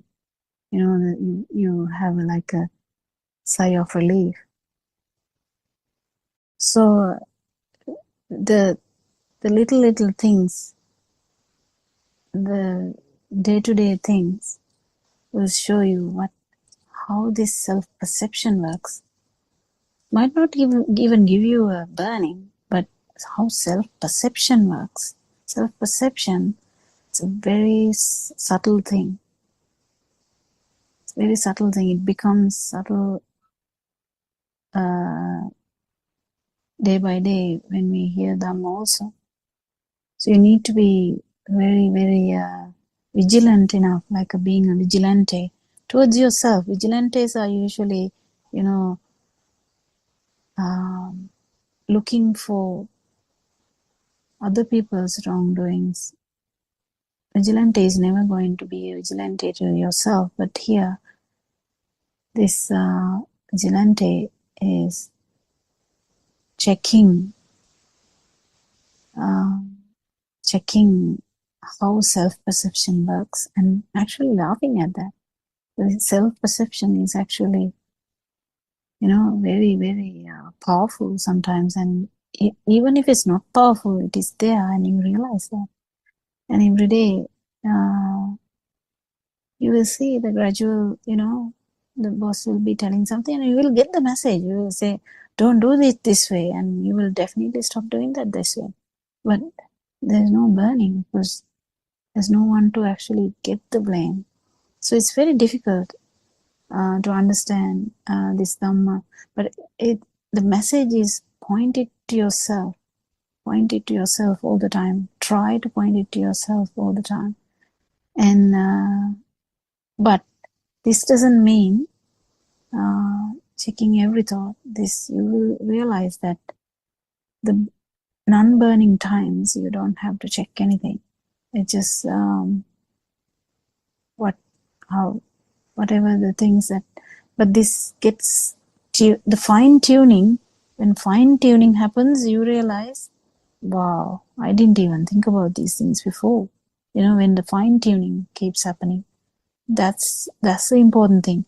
And then the fine tuning keeps happening to the field too. So it's a beautiful Dhamma. Anything to add here to the discussion? Dr. Kokila, actually, in the very first few months that I started listening to Dhamma, I was not able to identify the self-vibration because we have lived I don't think we so have done even now. now. But now what happens is actually it's like I have kindled a fire within this this burning whenever it happens it becomes prominent because it was Yeah, but that's unseen what I'm for saying. so many. Fine tuning Yeah, is going to go further. that of course, Yeah. it's That's the thing. That's the beauty of Dhamma, because the day you feel like, oh yeah, finally I got what Aryan once said, and the day you think like that, the next day you will think, oh my God, no, I haven't. Yeah. So the fine tuning will keep happening, and the someone has to actually feel the the non-vibration, or the vibration and the non-vibration, to actually feel the depth of it. So that guides you after that, and that actually it becomes the norm slowly, but gradually it will happen. But Lord Buddha has given the assurance, if you feel this once, it will keep happening, and it will become the norm. Yeah. Yes, Surangika, you were trying to say something? Therwan Sanai, Dr. Kokila, Therwan Sanai, Sudharma, and Dhamma friends. I was just going to end about what Aryan once mentioned. I think it was last night about Kusal and Akusal. I think it was, what do you say it in English? Maybe wholesome deeds. I don't know what Kusal is. But basically, Kusale and Akusale, the distinguishing of the two. And basically, understanding the truth of the thought and being able to do that. The capability of seeing through the thought is the Kusala. And he elaborated on that a little bit as well, contrary to conventional meanings of Kusala, Kusal that we have known for the last so many years, isn't it, in the traditional ways of Buddhist teachings and acceptance in society. People think Kusala means you have to engage in religious activities and go and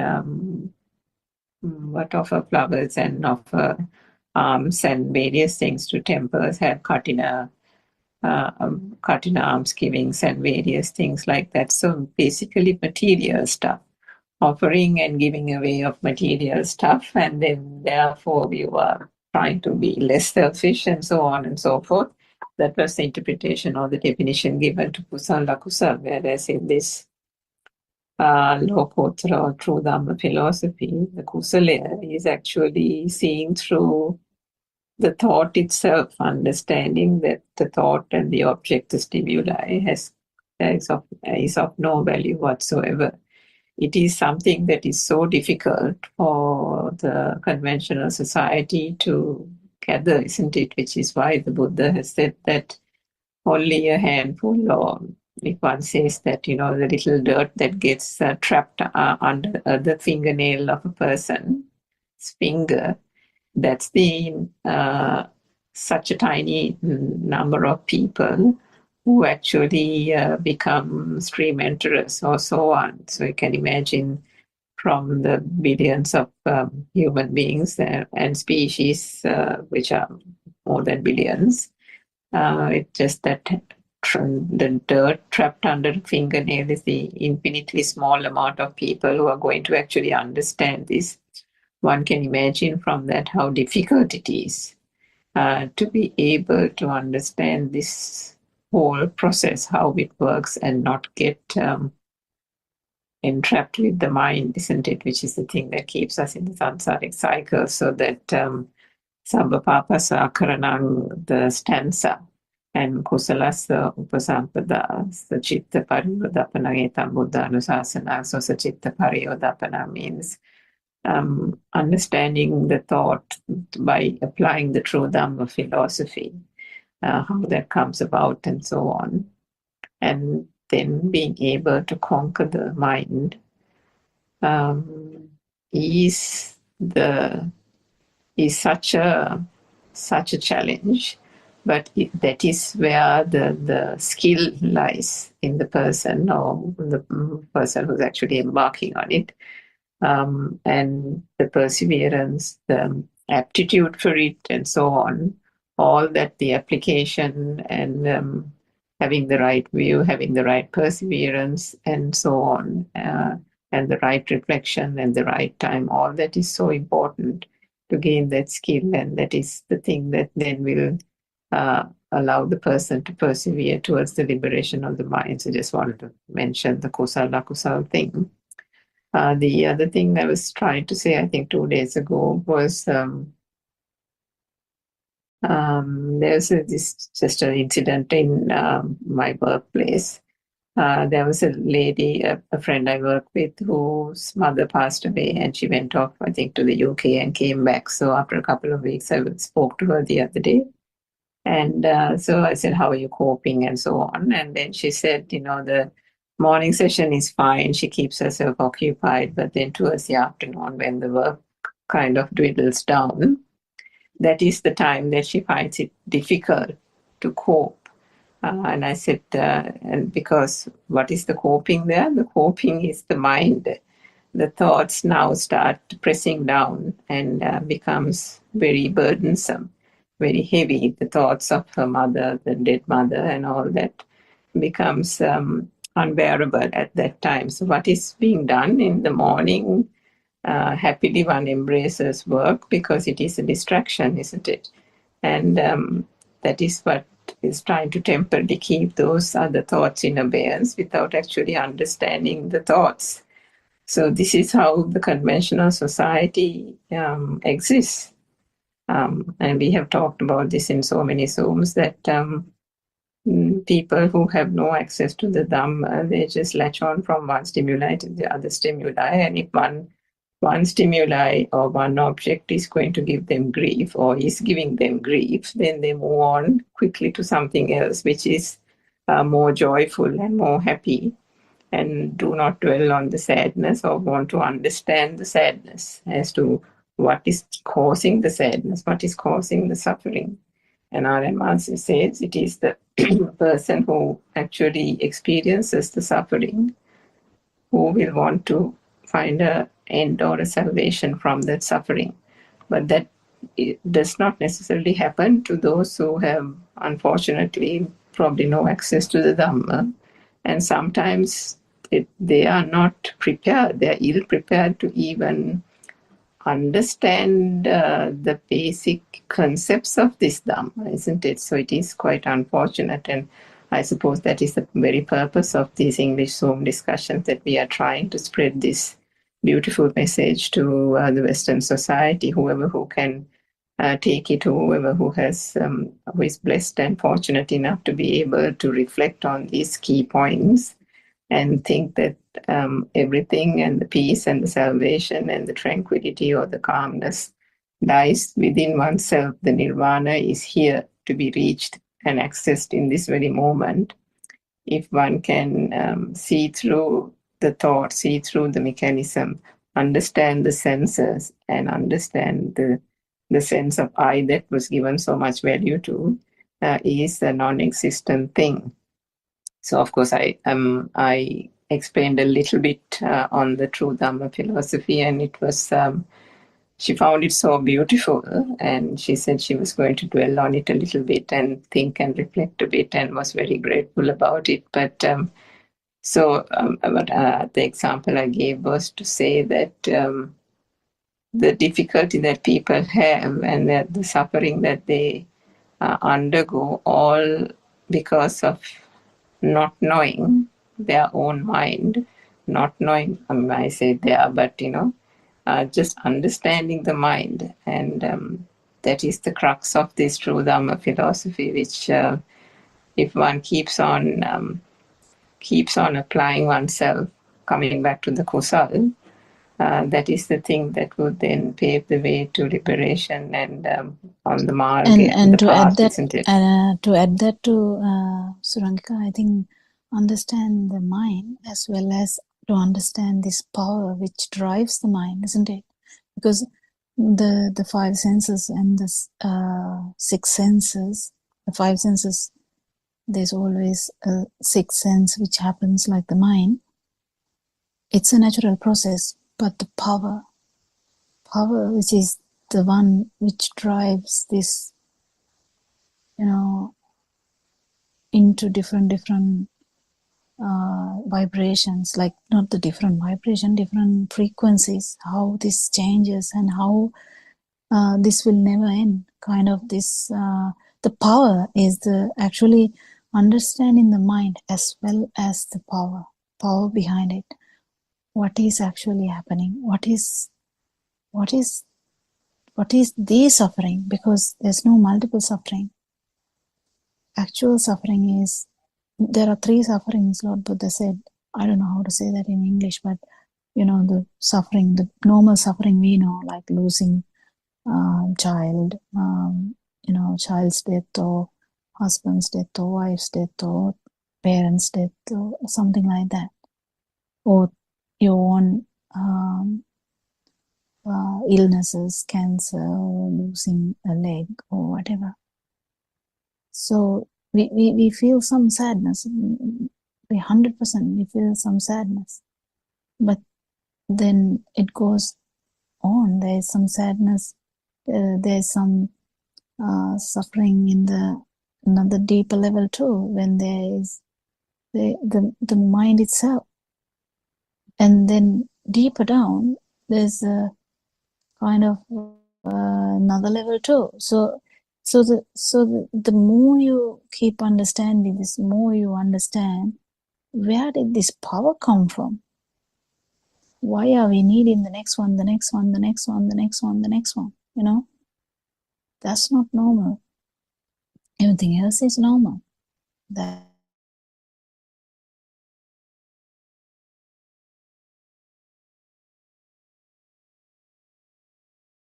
not normal.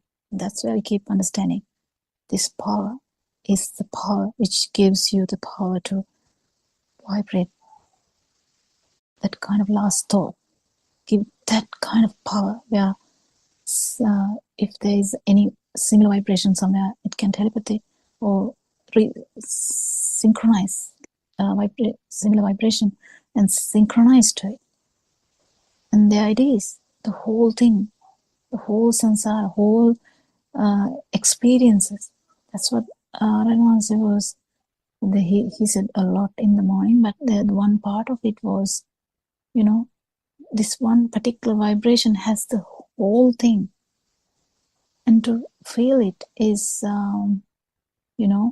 it's so interesting. How it's just one vibration has the whole thing. So that's where that's the thing. How this keeps on, the circle of birth, circle of suffering, actually. Yeah, isn't it, Srangika? Can you add something to that? Yeah, I mean, that was quite profound, the morning explanation, wasn't it? I didn't actually quite grasp it fully. And it was, whilst he was talking about the zygote level, he also said that the vibration had a mental picture associated with it, which is what you just, I think, touched on. That mental picture carries the vibration of the entire samsaric cycle. That is why Yeah, that's the chitta, that is it's the the, rupa thing he yeah, mentioned, isn't it? Yeah. yeah, but that's what the correlation is when one dies. How when an arahant dies, there's That whole no thing stops, isn't it? there's no inner vibration to vibrate Mhm. anywhere, like to synchronize to any other vibration in the in anywhere, because this is empty. This is the non-vibration. There's no ability to vibrate into anything. So just the stopping of the sensory organs, and in no returner, specifically will not have a kind of a birth in the normal realm. So what does that mean? Is that power? The power. There is a power that one chitta that, one we always call it Chutisita or something like that. But whatever that chitta, how much power it has, and that power has the whole samsaric power, and It's that, almost like a chip, isn't it, Dr. Gokula? I mean, if you want to yeah, kind of put a modern connotation on it, it's like you can change the phone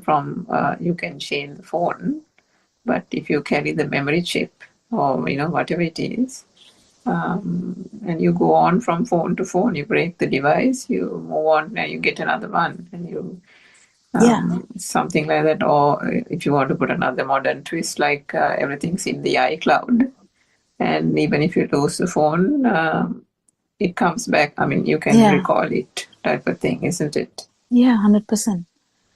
So that's where the feel is important, because non-vibration should be felt, not discussed. Not only discussed, but felt, for there to be an imprint in that system.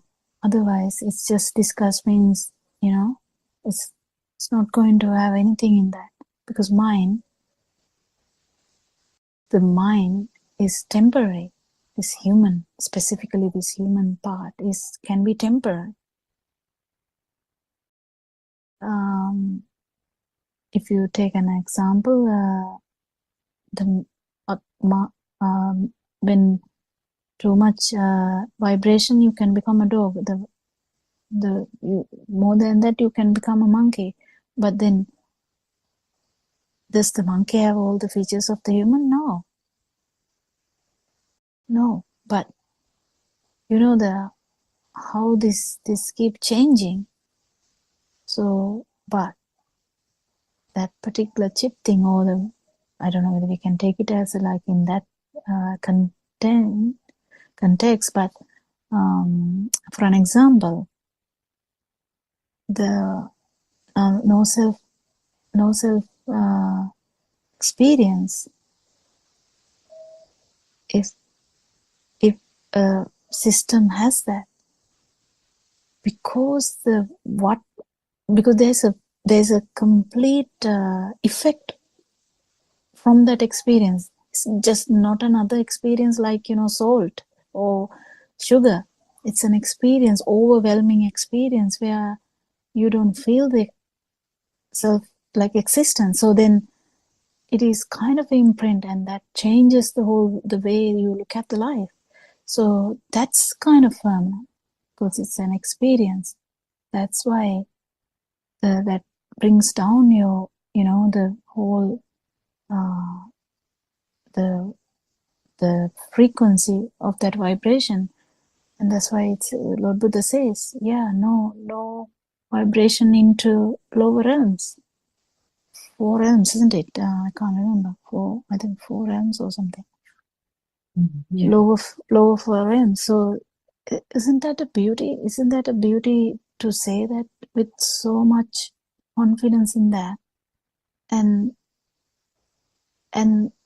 if someone feels that, definitely, isn't it so beautiful to feel the actual vibration coming down?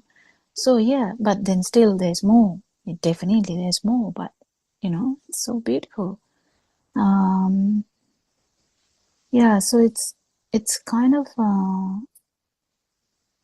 very important to grasp this fully, which is difficult. That's why we take years and years to listen to even Dhamma, because we listen first, we get only one point. And Dr. Yeah. Kokula, I mean, even that lady, now you said that for that example again, to talk about the power, one can't even go to the point of No. explaining the power No, first, never. because they are in such a preliminary stage. Everything has to be very gradually just mentioned. And even us, I mean, we listen to Dhamma, and I can remember I was touching my daughter's head for some reason, and I just realized I have never touched my daughter's head, and these are like very, very minor insights I get, just like a very, very randomly you get some insights like that. But that's not the end. But when you get that, you're like excited. Wow, I understood that. But then that's the tip of the iceberg thing. But yeah, that's how excited we are. Yeah, it's funny now, but that's the path.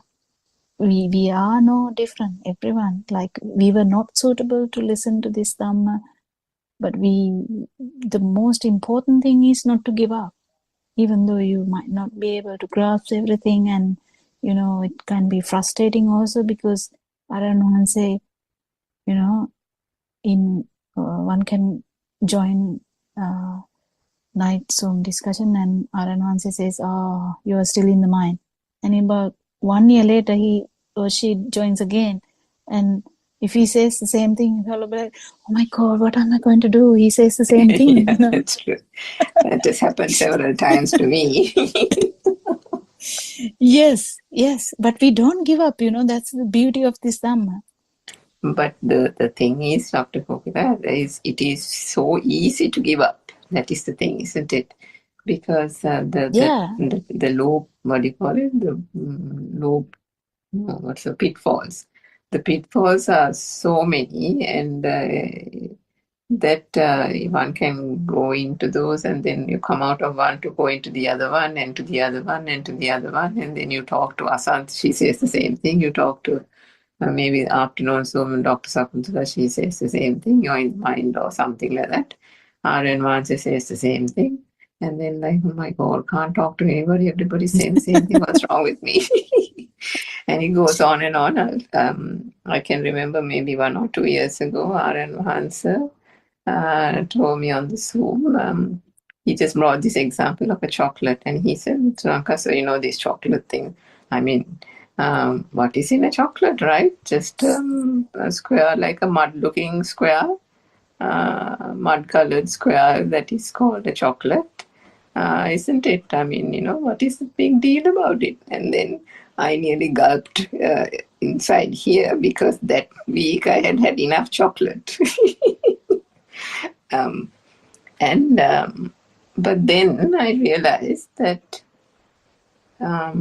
you can't stop that chocolate. If you want the chocolate and there is an attachment or a desire to eat chocolate, like that lady Lalana was saying like a couple of weeks ago, until that correct understanding comes Yeah. and understand that a chocolate is actually not a thing, there is no point in trying to be here and a person quitting the desire to eat chocolate, because then the chocolate is not Yeah, real. that's a Yeah. beautiful thing to remember is you don't need to cut, the chocolate thought, then the milk toffee thought, and then the watlapang thought. You don't have to just cut one thought fully, but fully, that's the problem. The fully, then you can um, you can broaden that.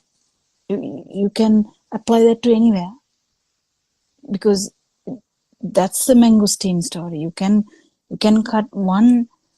I don't know whether there's another English word for mangoes, so whether I'm telling the wrong word, but whatever. If you cut one thought sharp and pierce through all three levels and feel the self-perception, that's the beauty of it. You don't have to attack the chocolate, attack the milk toffee, attack the biscuit. A long time ago I have asked even that, but you don't have to. But then we don't get it initially. We don't get it. It's okay to not to get it. Yes, It's so I mean, okay to even if not to it's get it. 10 and 20th mangosteen, if we want to cut it, because each time one cuts into it and one encounters the same thing, then the message gets reinforced that No, there is nothing in that it, cutting is at different. least. Surangika, I have to correct you there. Ah, That cutting is by force cutting. No, it should go through instant. What's the word? Like without actually anyone doing it. That's the difficult part of it. It should yeah, so happen. until that happens, Yeah. um, We can keep cutting. Yes. yes, I think because the beginner, until one comes to a particular stage, has to do that, because Yes. a 100%. message is never delivered in one go. No, No. it has to get reinforced over and over again. One has to reflect on it. Then when one listens to the Dhamma, somebody else is also saying the same thing. Then you have a discussion, and in the discussion also they say there's nothing to it. So in multiple angles, we are putting the correct lens onto the thing. And then through that, eventually the message gets across. It's like, these clouds parting, and then finally one sees the ray of sunlight. Finally, at some moment, the true message comes through. But until such time, there can be 10 or 15 mangosteens being cut to see, because, if we think about the Kamatahan and the point of contemplation, because Aryan Vansi says, find your point of contemplation. Is it your mother? Is it your child? Whatever it is. So don't go and, worry about this, that, and the other. Other things might not bother you so much. So focus on your kamatahan, on your points of contemplation. So at that point, now say it's the sun, certain things that the sun does might not bother the mother. But certain things, if the son forgets the birthday, or there was this incident where somebody forgot to come to the mother's funeral or something, right? Some gent called on Zoom, and the son didn't turn up till the day of the dane or something, almsgiving. And then he asked, why did you come today or something? So that means that mangosteen, or the 10 or 12 mangosteens, even half of them must have been in relation to the sun, had not been cut. There was still that expectation, underlying expectation that the sun should appear, which means the sun was real, and that the sun was real and he was real, and the expectation of the incident and everything had become real to That's the example that when one is leaning towards the actual external kind of, that's a risk. It's a very risky thing. Yeah, that's the sign that to say that still, even in that point of contemplation level, it still hasn't come to that stage, like to understand that none of these thoughts are actually outside. So We have, that's the problem. But when we keep understanding this all the things get better. yeah. We have someone called Sriyani on the call. Maybe she would like to add something, or Sudharma. There was someone.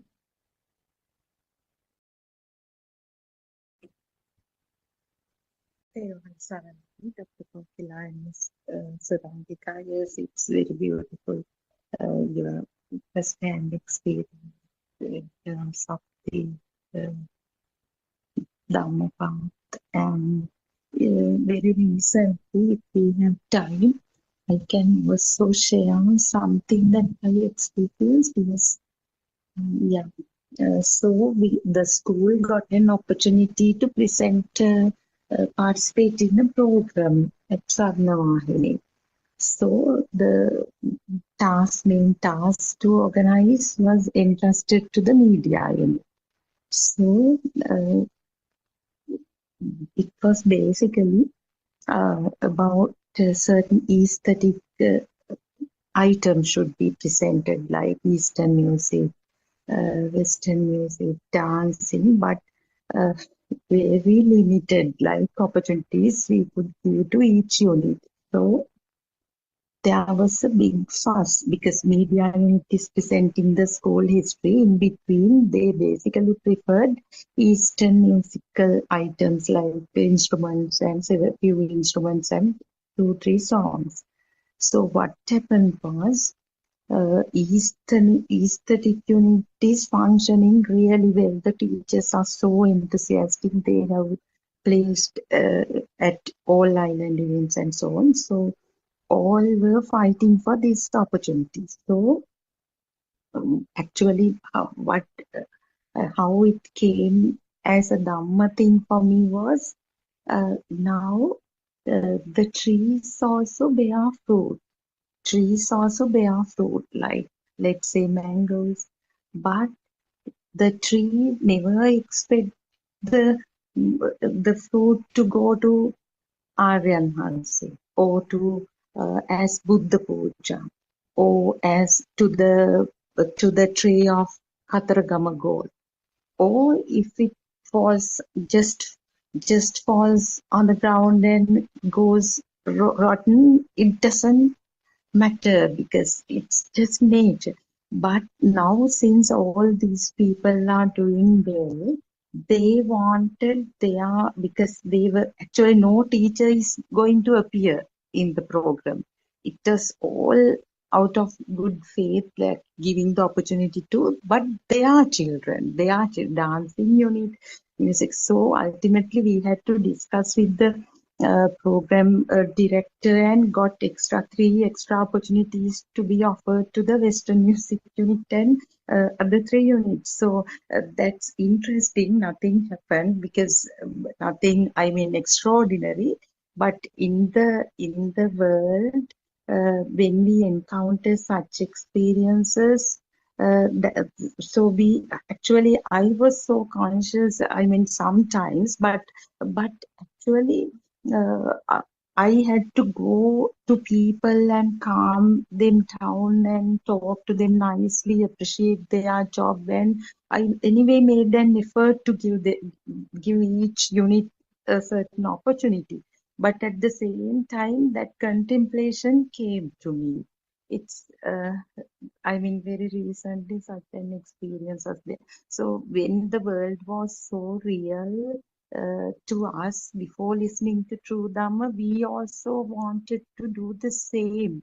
But uh, actually, we had this others to send the student representing my unit. Then what about dancing unit? We have done this. So the self, not at personal level, I mean, we never know how the self vibration comes to life. So, I don't know whether it's something important still, but since I just got that thought at that point, the trees bear fruit, but they never, I mean, worry about the fruit. It's a service also. These teachers are also doing a service, but they have certain expectations. So that I feel that as the way that self vibration comes to play a role. Yeah, So the most important thing is what how much vibration you felt, not the story. So the story is in the mind. The actual, we all about this dream that Aranwansi was talking beautifully that day. That dream can be there. Dream. There's so much havoc in the dream. It can be beautiful dream. It can be ugly dream. But the dream is dream. So most important thing is what kind of vibration was there. The feel. Other whole story is actually in the dream. Yeah. So I think we are running into the other Zoom discussion. Yes, it's 2 minutes. We have already taken 2 minutes. Yeah, I think we will worship Aranwanse. We thank Shani for reading the book, and thank you all the Dhamma friends for participating to this Zoom discussion. May Triple Gem bless you. තෙරුවන් සරණයි. Niratana Yes, Dr. friends. Namaskar.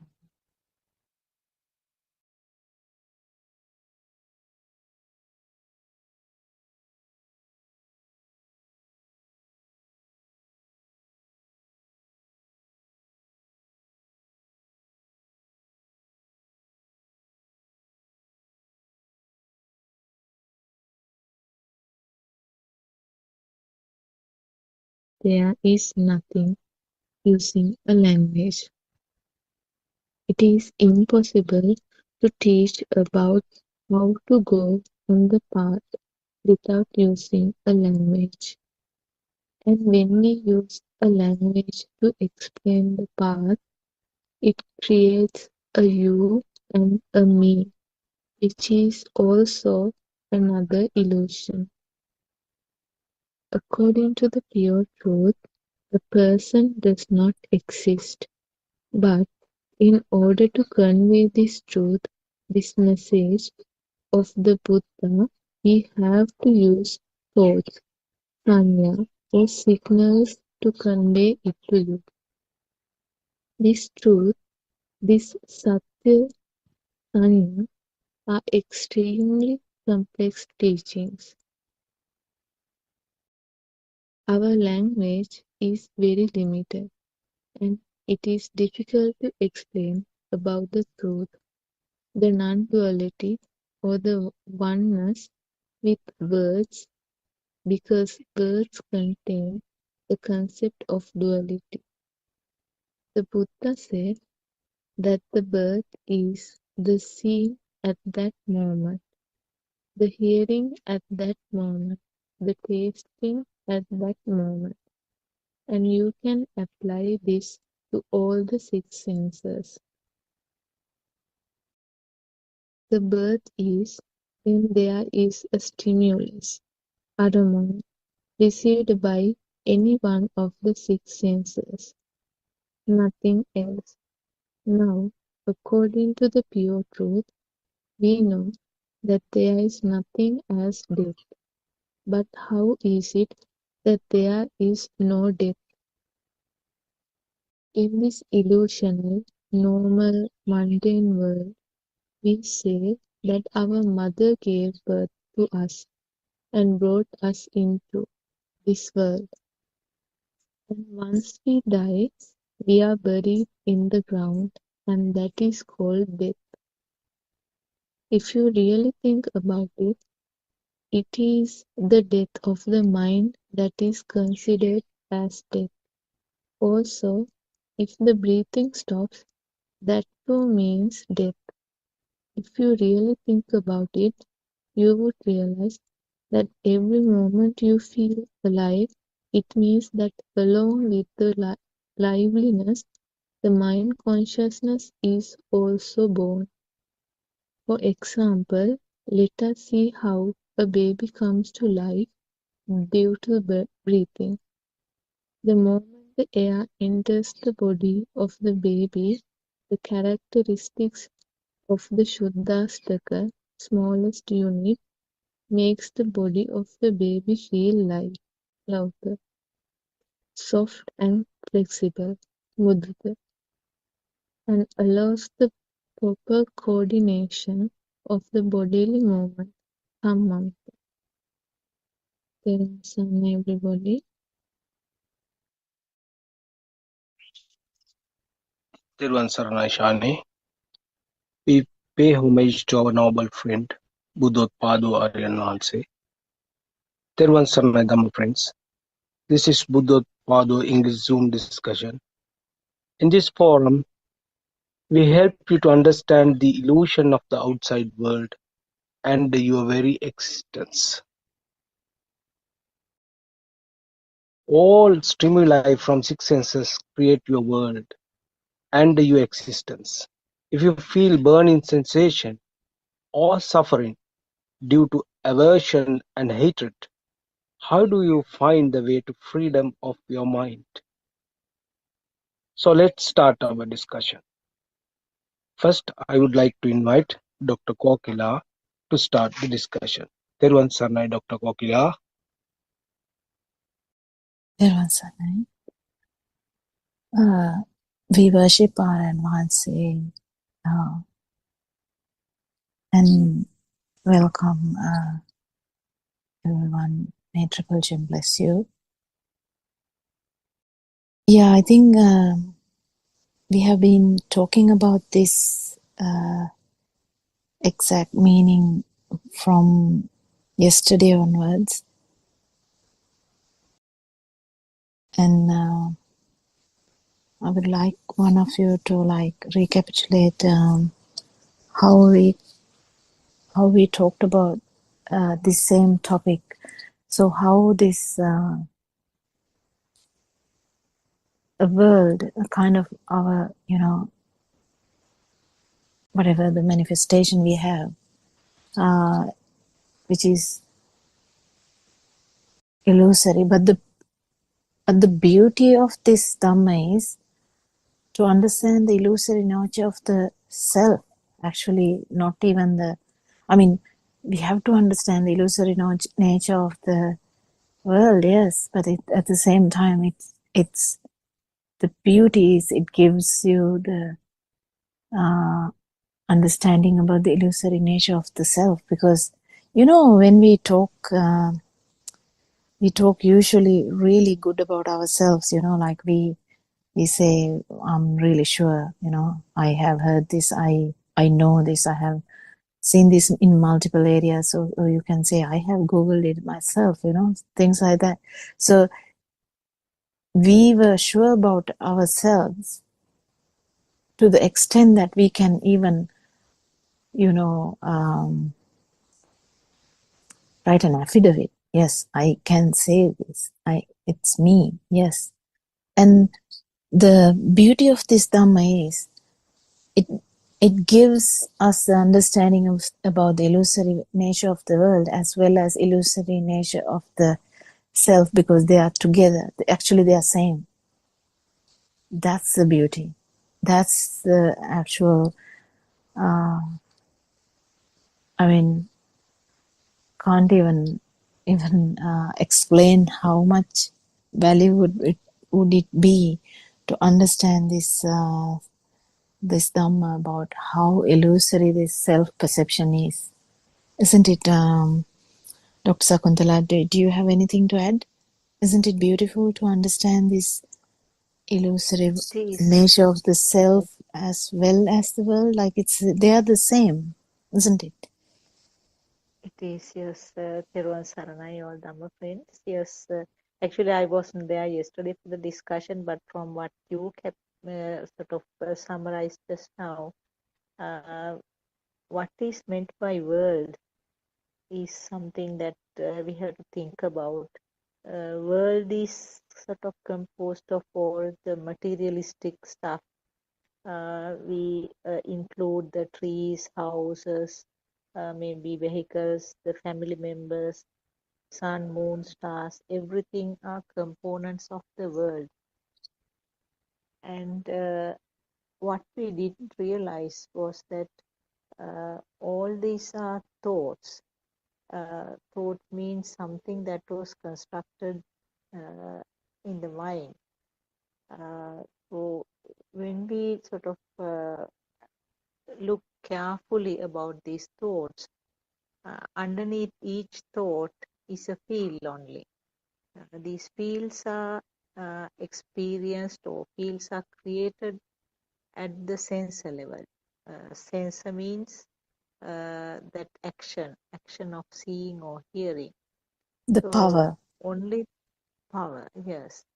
And that is covered by the casing, so-called the thought. And the illusion is that taking this casing or that cover as real, isn't it? Yeah, it's really important to understand this, how this, if this is there, this is there. There's in Pali, it is beautifully said, um, if the world is there, you are there. So, and it's, whenever we talk about Dhamma, we should actually try and say both things together, because when we keep understanding that the illusory nature of the surrounding, we might be like, yeah, it's all, yeah, it doesn't matter now. But still, if you miss the other part, because the world is you, the value, in the sense the word value misguides us sometimes. Actually, the chair is you. The problem is, because of the ignorance, we feel two kind of duality, like we feel duality. So that's where the problem is. So that's where the importance of this feeling, also this truth, at least here and there, if we feel the truth, it is only if at all, it was only the stimulus which was there, and it is no outside, no inside. It's actually, it is the only thing that is left out until the breathing happens. So whenever we talk about Dhamma, anywhere, any place, we should reiterate this very carefully, that how sense of existence is brought about by the, fast vibration of senses, and how sense of existence makes us to think that there is a self. That's the most problematic thing, as well as the reason for the long kind of nature of the self vibration. So this Dhamma actually explains how self vibration, or this so-called, whether you call it self or not, just that vibration, how we keep understanding it is only a generation of senses. That's it, nothing else. And when we kind of feel this, the absence of duality is very important. Absence of duality at one particular moment, absence of duality. So that it's really important to feel this, yes, but we all know that we have discussed this as much as possible, that can't really do anything about it. What we can do is keep understanding how there's only the stimulus because there's senses, and that's it. That's it only. So we keep understanding the illusory nature of the world, yes, and it confirms you the illusory nature of the self-perception, because finally what we feel is absence of self-perception. Yes, someone can add to that. Yes.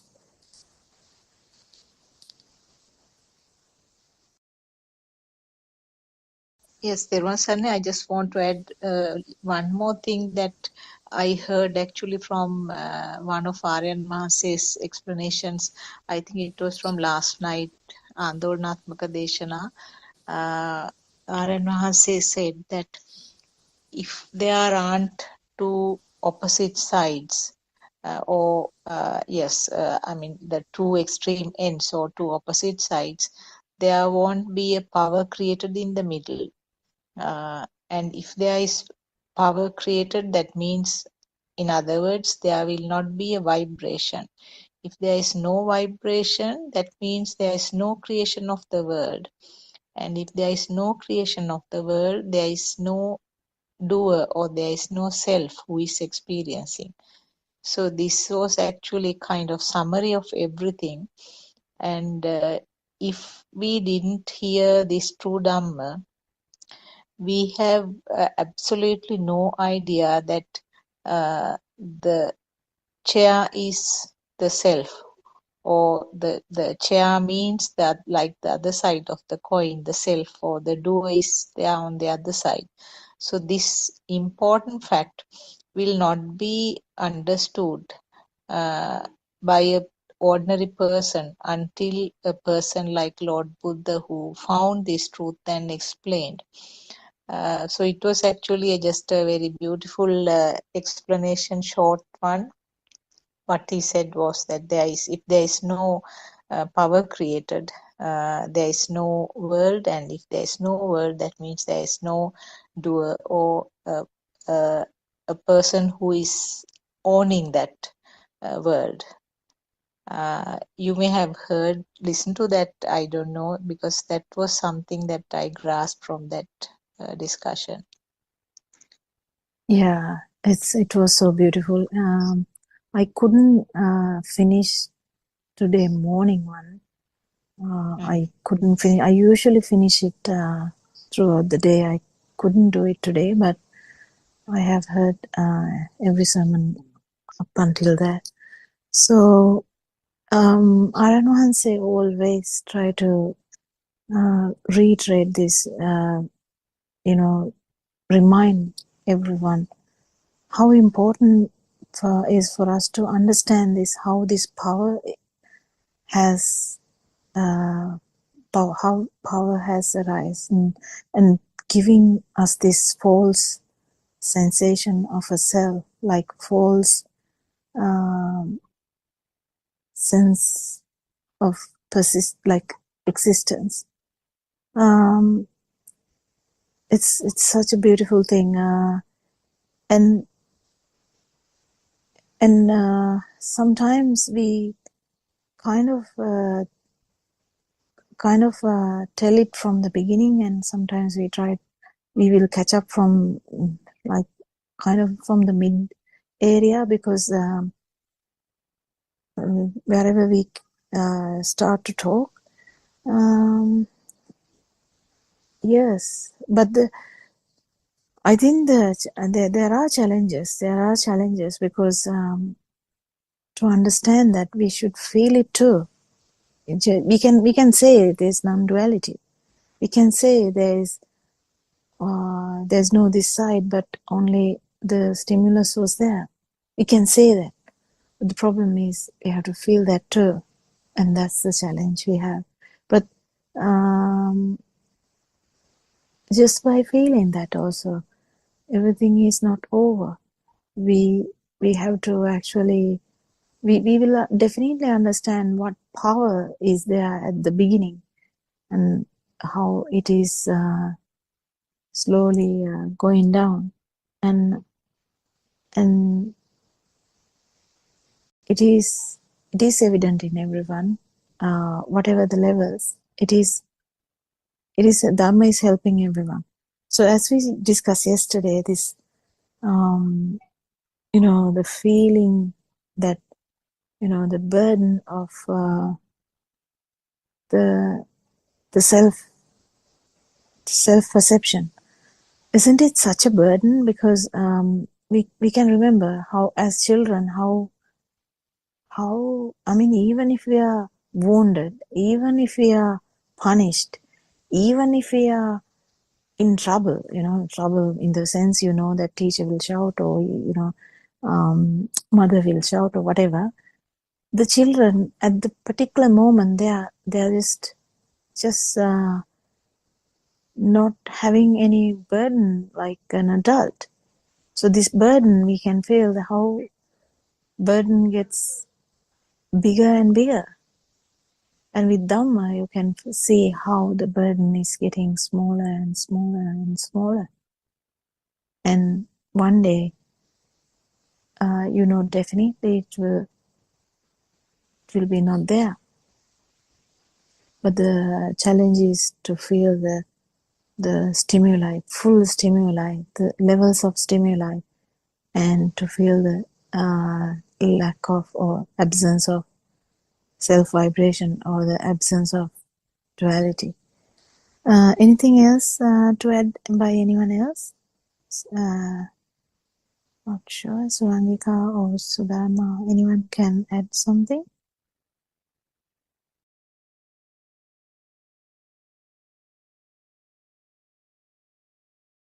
තෙරුවන් සරණයි.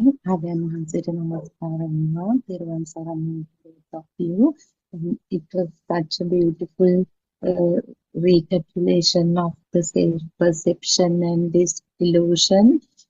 Yes, as both of you said, this sense of self and then the external world becoming real. These two are like two tracks, parallel tracks, and they actually lessening or mitigating of the sense of self, and diminishing of this defilements or the belief that external world is there. They happen, this self-realization happens simultaneously. It is, I mean, we can experience that also, because as you said now, Chaya is you, there is no difference when we talk about non-duality. So, and at the same time, we can connect this discussion to the path, because for months and months now, in this groundbreaking revelations at 7 o'clock, Aryan Mahansi get the disciples to share their experiences, to know, to make sure that they are in the right path. So they are also only criterion, only parameter that we can, not as a person, one has to confirm, to like to understand that particular person is in the path, is also seeing this dilution of or dissolving of the sense of self. Because as you said at the very beginning, this world and the self, we in the, I mean, as kids, we took them as two entities, this figure, the body and the external world. But actually, when we go deeper and deeper, when we see this truth of the stimulus through ourselves, what happens is this body is also external. This only that awareness is there, that defilements are diminishing. Otherwise, this so-called six sensory organs and this body also becomes external. And then, if we talk about the path also, the path is actually, simply we say, it is just diminishing of defilements, or like lighting or softening of the sense of self. But still, in other words, it is how real the external world is for you. Like if we try to take a certain stimulus, For example, if we like take simple things like something that you use quite often, maybe a pen, simply a pen. So uh, those days when it was so real to us, that entity was so real to us, because this pen itself represents the entire world that we used to believe as real. So we actually, when we don't see it, we look for it everywhere. We like with the it was so real, the mental image of the pen and the three-dimensional shape of the pen, everything. The moment we think that we know that mechanism, how this becomes a three-dimensional thing, because due to the merging of the five sensory faculties. First it occurs with the eye, and then all coming together and gives us the image of this three-dimensional pen. So we look for that. That actually now we know that it is a thought. We have looked, we have run here and there, checked all the places to